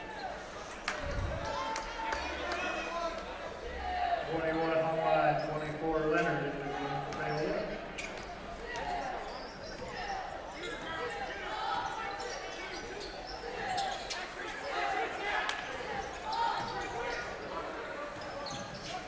Holthaus, yes. Holthaus for 2. And Roman's on the board for the first time tonight with 2 points. He just has got more and more varsity experience in the back half of this season. That's a jump ball, and it'll stay at this end with the Panthers. We've seen that formula work to success with the girls team in recent years of getting underclassmen out there. We've seen Addie Schooler, Adlin Johnson, Alyssa Schoenick, of course, being the 4-year starter at the varsity level. And you've seen Roman Holtzhaus. He's got a lot of talent, a boatload of athleticism as a freshman. And he's been getting a lot of good minutes down the stretch here. He was fairly limited last Friday at Fort Scott. He had 2 personal fouls picked up quickly in the second quarter. He didn't play again in the second half. He didn't play on Tuesday. He did have a stretch in the past few weeks where he had an injury. He missed 2 games, so he's still trying to get back, find his full rhythm out there on the floor. Here's a skip pass inside. It's given right back to Leonard as he goes to his right. Now a drive and a kick. Murdoch back in the hands of Hoyt Hoffine. He'll drive. Reiser at the free throw line. Doesn't go. Bodie Maslak with the board.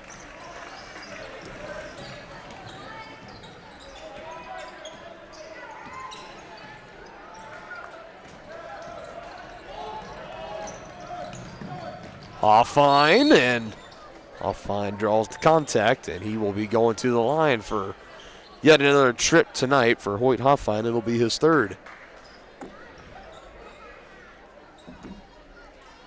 So one of my favorite things, and of course I know I got a wide variety of people that watch these broadcasts, and again, so thankful for each and every one of you. You know who you are. I always get these text messages with these extra little information nuggets and whatnot as Hoffine misses the free throw there. So Chambo, the younger brother of Hudson Albert, who also ran cross country, and their dad owns the shaved ice truck in town. So awesome stuff to know. Shout out Brendan Bowen sending that nugget in to us here. Longtime friend of the program here at Tonganoxie Sports Live. Former voice of the Paola Panthers on Paola Sports Live. And of course, the Tonganoxie graduate just a few years ago. Appreciate you listening along, Brendan. Meanwhile, another takeaway for the Panthers, and it will be a lay-in on the other end for Landon Murdoch as Lachlan made his best attempt to try to get that swat, but just couldn't go. Now it's poked away. It's on the deck near the half-court line. Chieftains come away with it. Lachlan drives, floats, banks it in.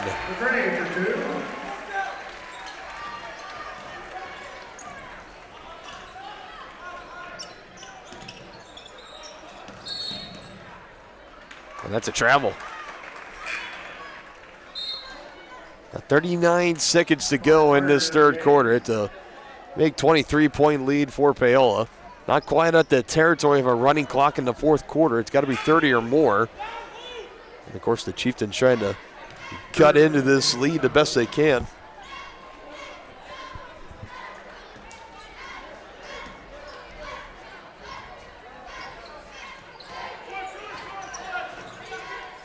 Quickly back in the hands of Lachlan. Roman's posting up inside. He wants it bad. Not going his way yet. Now they will on the feed to Harder. He goes back outside on the right wing to Lachlan. Dribbling, pivoting at the right elbow. Defenders all over him. He finds Kipton an open 3. He leaves it short. And an offensive board taken in by Luke Brewer. He'll survey. Reichman, open 3. No good. And whistles in a foul, and I think that's going to be against Roman on a potential over a back or a shove from behind as he was fighting, trying to get that loose ball, or it's just a plain deflection out of bounds. So no harm, no foul there. Final shot attempt for the Panthers. Murdoch, he'll go ahead and take it, and he leaves it short. Now Lachlan, good if it goes. Just off the top of the backboard. Little just a tad behind there on the camera work. Apologies about that. But we go to the fourth quarter. 3 down, 1 to go to wrap up our night here in Chieftain Arena. And it's the Panthers with a 23-point lead.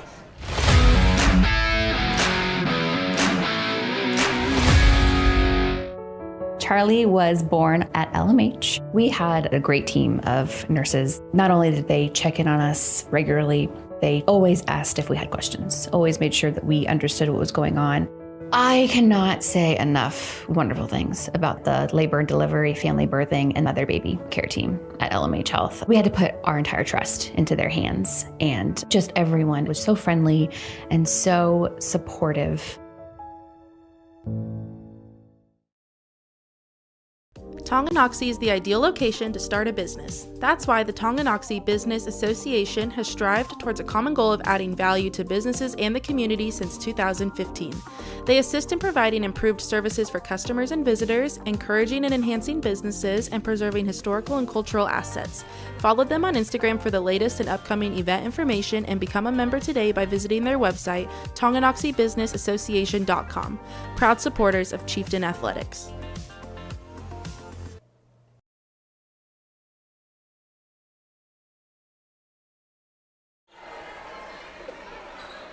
Final 8 minutes to play in this one. A big lead for the Panthers of 23, trying to play spoiler tonight as we celebrate our senior boys here on the basketball team. Also recognize the seniors for the band as well, as Lachlan picks up 2 more. He's got 15 tonight. Leading scorer for the Chieftains, as he's been pretty much the entirety of the season, as we're now 22 games into this, or after these final 7.5 will be 22 games into the book, and I'd be willing to wager that Lachlan's been the leading scorer in at least about 16 of those. So it's been a treat to watch, that's for sure. 3 for Hoffine, no good, but a rebound for Bassett. He hands it out. This is Lane Hoffine, and he traveled.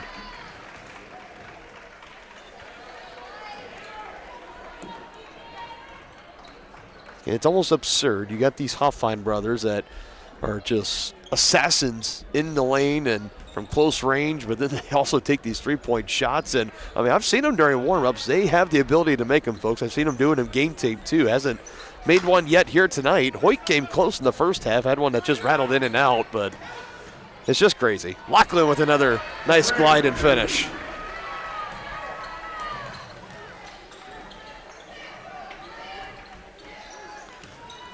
Lachlan close to closing in on 20+ tonight on his senior night recognition. Still one more home game left on Tuesday against Ottawa. Inside, somehow thread the needle to Bassett. He quickly hands to Lane Hoffine, and Hoffine does the rest. He's got 6.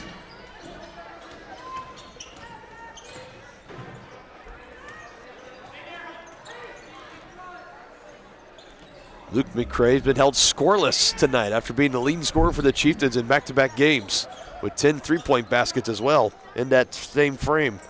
Off the side of the backboard for Lachlan. It's on the deck. Holthouse diving for it. Harder in there. The Chieftains come away with a good hustle by the aforementioned Harder and Holthouse. There they are again, but still can't finish on the 2.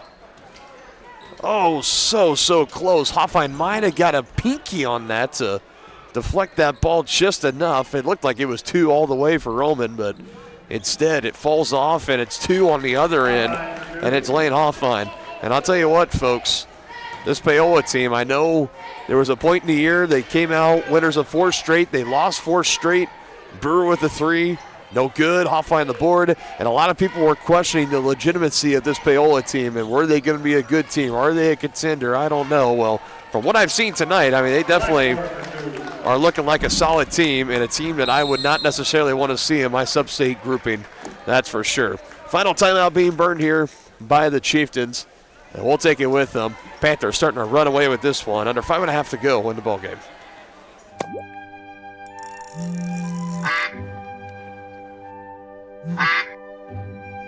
Oh, shoot.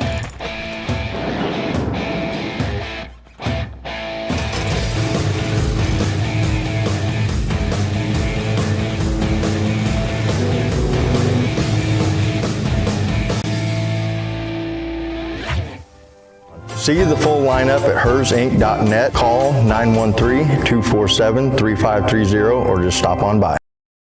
A great collision on the field? Awesome. An awesome collision on the road? Not so great. If that bad play does come your way, take your car to SNS Auto and Body Shop in Tonganoxie. SNS has been the area's premier auto collision repair center since 1972, working on all makes and models, glass replacement, bumper repair, fiberglass and plastic, color matching, and so much more. And they work with all insurance companies.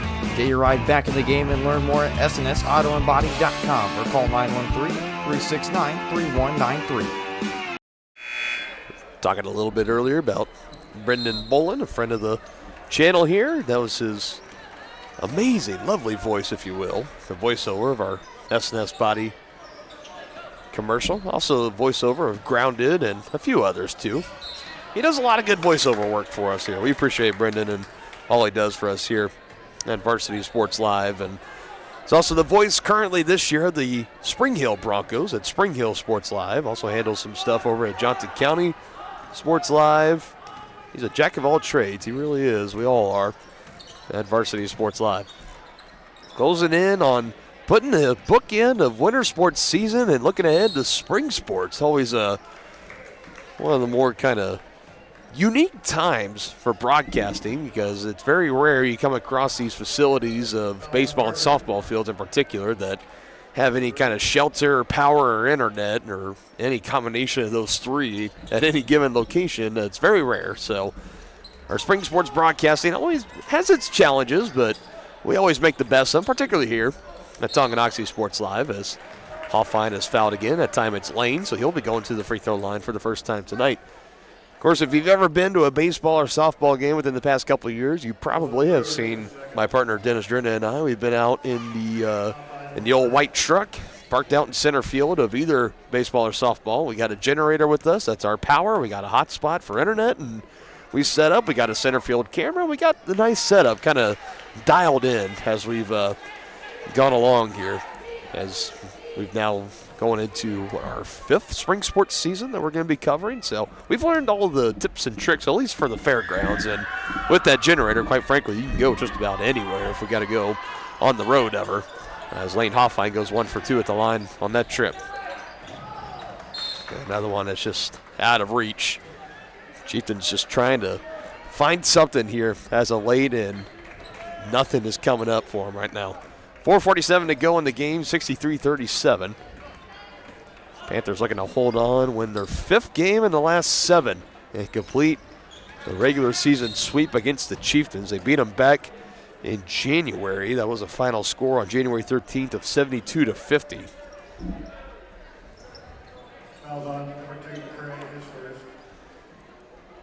Now back on that note for spring sports, one of my more fondest memories of broadcasting here on TSL is really the trips to just the state baseball tournament in general. It's always a cool feeling at Dean Evans Stadium in Salina. Whenever you're there, you know it's big-time baseball, and it's always great competition.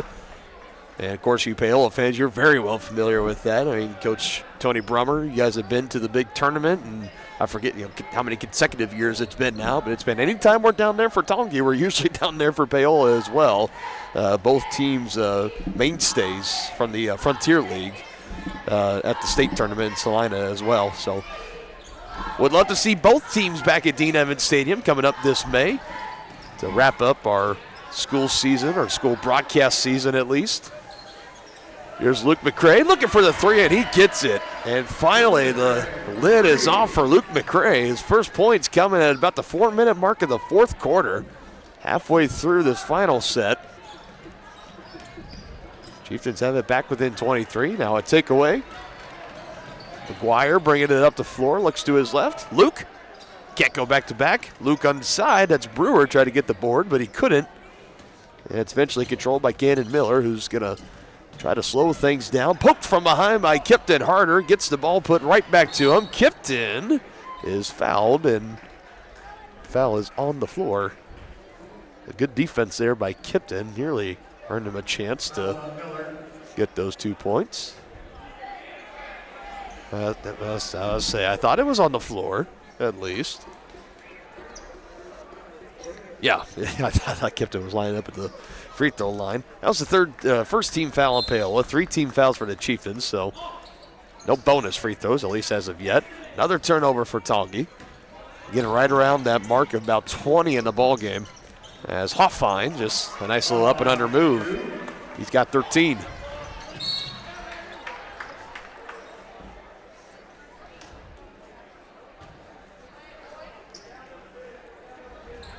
And the Chieftains, that bubble team, they're currently that 16 seed, the final team that would clinch a spot in the sub-state playoffs. And look, every March Madness has its Cinderella, right? Like, there's been a UMBC to beat a Virginia. There's been a Fairleigh Dickerson that beats Purdue. I mean, it's not impossible to get in, pull off one of those big upsets against the top seeds. it's going to be hard. It'll be very challenging, but you just need a ticket into the dance. You can't win if you don't play. It's just like the lottery. So hopefully the Chieftains, what looks like it's going to be a loss here tonight. Again, they're battling Lewisburg and Parsons are the current 17 and 18 seeds respectively between those two as Hoffine gets another block.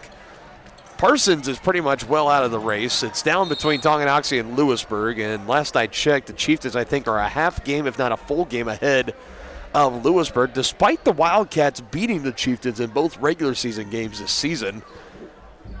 So we'll have to wait and see. I know Lewisburg, I believe they were playing within the Frontier League here this evening. I'll have to double check the schedule, and then whether they have 1 or 2 games next week, I don't know. The Chieftains only have 1. As here's an up and under move that's in good for Emmett Blackmore. Chieftains just continue to push it up the floor. Luke McCray too high off the glass and nearly gets trampled over, helped up by Nolan. Meanwhile, numbers here for the Panthers, and it's Hoffine who dishes it out late. It's Leonard. Now Murdoch, no good on the 3.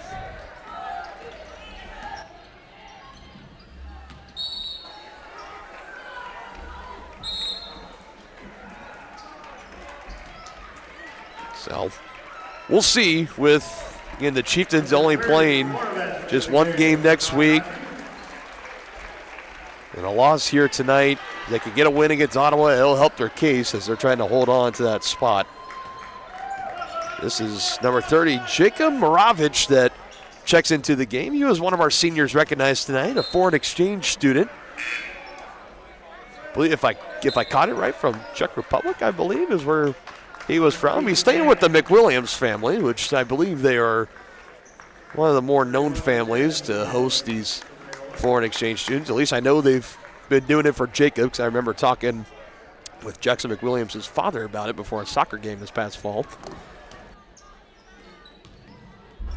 So, really cool moment. He was in the starting lineup tonight. He was listed as an honorary starter, so he wasn't actually out on the floor playing, but he did get to come off the bench under the blackout spotlights here in the gym. And he got to come down the tunnel and was greeted by the McWilliams, his host family, and it was a really, really cool moment. Again, and I hope that's something that the girls' seniors will continue into Tuesday, where the senior boys came down the tunnel and their parents were down, or their host family was down on the other end, and they did little custom handshakes and stuff. That was a really, really cool touch that to the senior night festivities here tonight.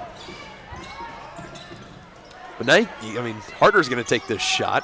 You got to find a way to get Jacob his points, right? I mean, you can't make it all this way and hasn't appeared in a varsity game this season. He's been on the C team, which, can you imagine seeing a big 6'4" senior walking into a gym for a C team game? Like, I can imagine the opposition. It's just got to be like, what in the world? But he's come over in the world. He's never played basketball before, so he's been learning this whole entire season. He's been getting better and better. I hope he gets a chance to get some points here. Chieftains will have this possession. It's in the hands of Lachlan. Lachlan going to try to do it himself. Here's Jacob trying to get the board. You can see all the fans, everybody getting on their feet. And Moravich is going to go to the line for 2.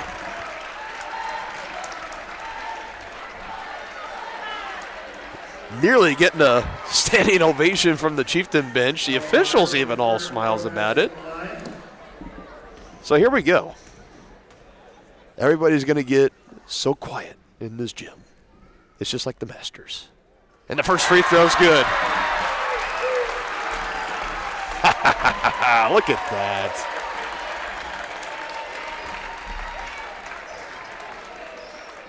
I have never seen an individual so happy to make a free throw before. That's awesome. 2 for 2. Just a little off. He'll take the one make, though, and that'll be one of our better moments that we have seen here on Tonganoxie Sports Live. That is terrific stuff. Not over yet. Nolan feeds it, trying to go to Lachlan. It's a little out. And it's out of bounds, and that'll be Paola basketball, and they can essentially just dribble out this remaining 18.3. No shot clock.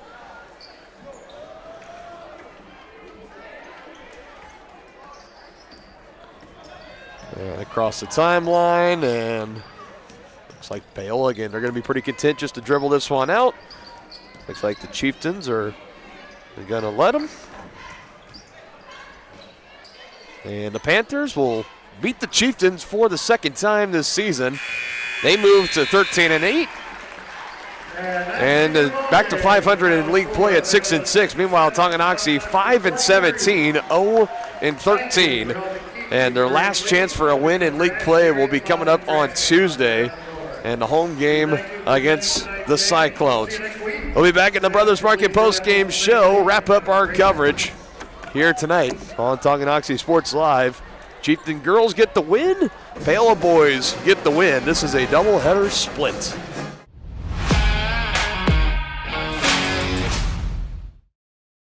I was just wondering. Enter query. Should I use a robot? Vacuum? No. Are Bots taking over the world? Yes. Sometimes humans are just more helpful. Unlike a robo-advisor, we can put together a personalized plan. Farm Bureau Financial Services. It's your future. Let's protect it. Contact Farm Bureau agent Tex Vandervoort in Tonganoxie today. Families and business owners have trusted Mutual Savings Association for over 100 years. They offer checking accounts, online banking, personal and business loans, investment planning, insurance and retirement plans, and so much more. Their team specializes in creating a financial plan that is tailor-made to your needs to help you achieve your financial goals. Visit one of their 6 nearby locations, including downtown Tonganoxie, or visit their website msa.bank to learn more. Member FDIC. Tonganoxie is the ideal location to start a business. That's why the Tonganoxie Business Association has strived towards a common goal of adding value to businesses and the community since 2015. They assist in providing improved services for customers and visitors, encouraging and enhancing businesses, and preserving historical and cultural assets. Follow them on Instagram for the latest and upcoming event information and become a member today by visiting their website, tonganoxiebusinessassociation.com. Proud supporters of Chieftain Athletics. The same look and location of a classic drugstore with the services and supplies of a modern pharmacy. That's what you'll find at the Downtown Drug Store in Tonganoxie. Of course, Downtown Drug is the local choice for your prescriptions and health needs, but did you know they have the best selection of Tonganoxie Pride and Chieftain game day gear in town? And a whole lot more. Cards, gifts, home decor, and even the best way to satisfy that sweet tooth. The Downtown Drug Store. Call 913-369-3800 or visit them online at thedowntowndrugstore.com.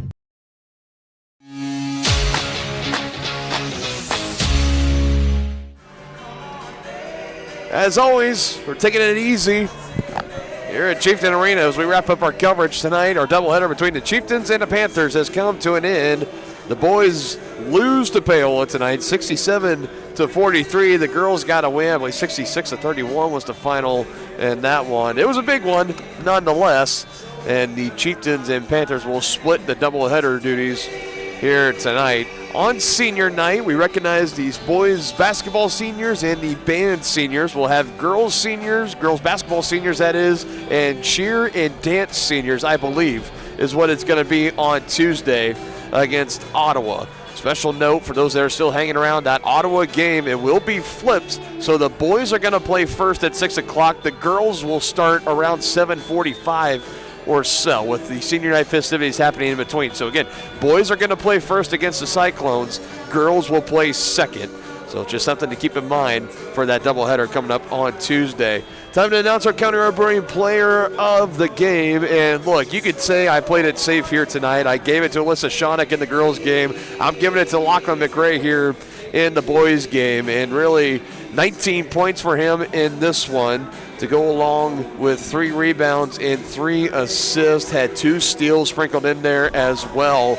And I know we always talk about, me and Denny every night, every single night, it feels like you can give the player of the game to Alyssa Shawnick and to Lachlan McRae for their respective teams. But when they both play tremendous games and are 2 of the top leading scorers and just overall more better effective players on the floor, you got to give it to them, right? So Lachlan gets my nod here tonight. He played his tail off on senior night, did everything he could. Chieftains coming up just a little bit short, but a great night for Lachlan nonetheless. Our County Road Brewing Player of the Game. County Road Brewing congratulates Lachlan on being named Player of the Game, rooted in the community and brewed for the journey. See what's brewing today at County Road Brewing in Tonganoxie. So, wrapping up our coverage here in the Brothers Market postgame show. They are starting to get people out of this gym and moving on to the weekend. So overall, when you're looking at it, this is one of those where the final score kind of tells the whole story.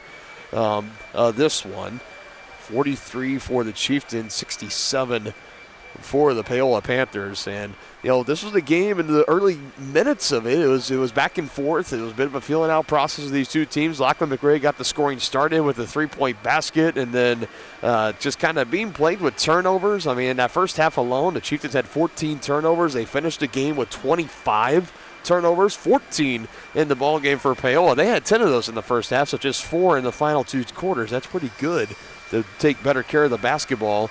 And those points off turnovers, 32-8 tonight in favor of Paola. That was really one of the big differences in this game here tonight. With that margin, it's hard for any team to beat any team when you give up that much points off turnovers. 32-8, that margin is definitely well minus 24 is where it's at.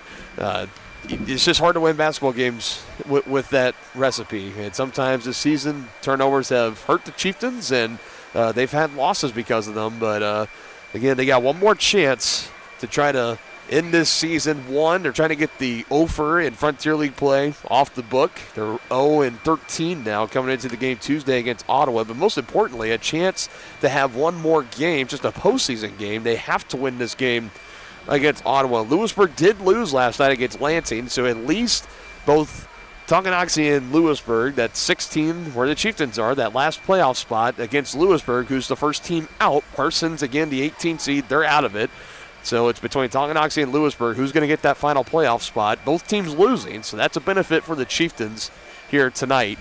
If they can get a win against Ottawa and another loss for Lewisburg, that'll pretty much seal the deal, hopefully. A lot of stuff can happen between now and then, but we'll wait and see on that. This was a unique broadcast here tonight. Again, I appreciate each and every one of you that joined me here tonight, flying solo. Hopefully Dennis Drennan, we'll have him back in the booth with us coming up on Tuesday for the second half of our senior night recognitions for winter sports season. Coming up on Tuesday here at home in Chieftain Arena against the Ottawa Cyclones. Our final regular season winter sports broadcast coming up on Tuesday. And that's all we got for you next week. So until then, alongside the rest of our entire outstanding crew here at Tonganoxie High School, Cody Wade, our principal, Josie Eustis, our athletic director, and everybody else, all my colleagues at Varsity Sports Live, I'm Dylan Funk saying so long. And we'll see you next time here on your home of the Chieftains, Tonganoxie Sports Live. Take care, everybody. Have a great weekend, and we will see you on Tuesday.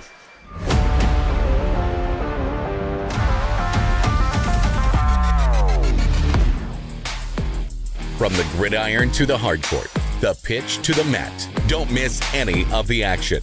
We're there with live, local sports coverage at VarsitySportsLive.com.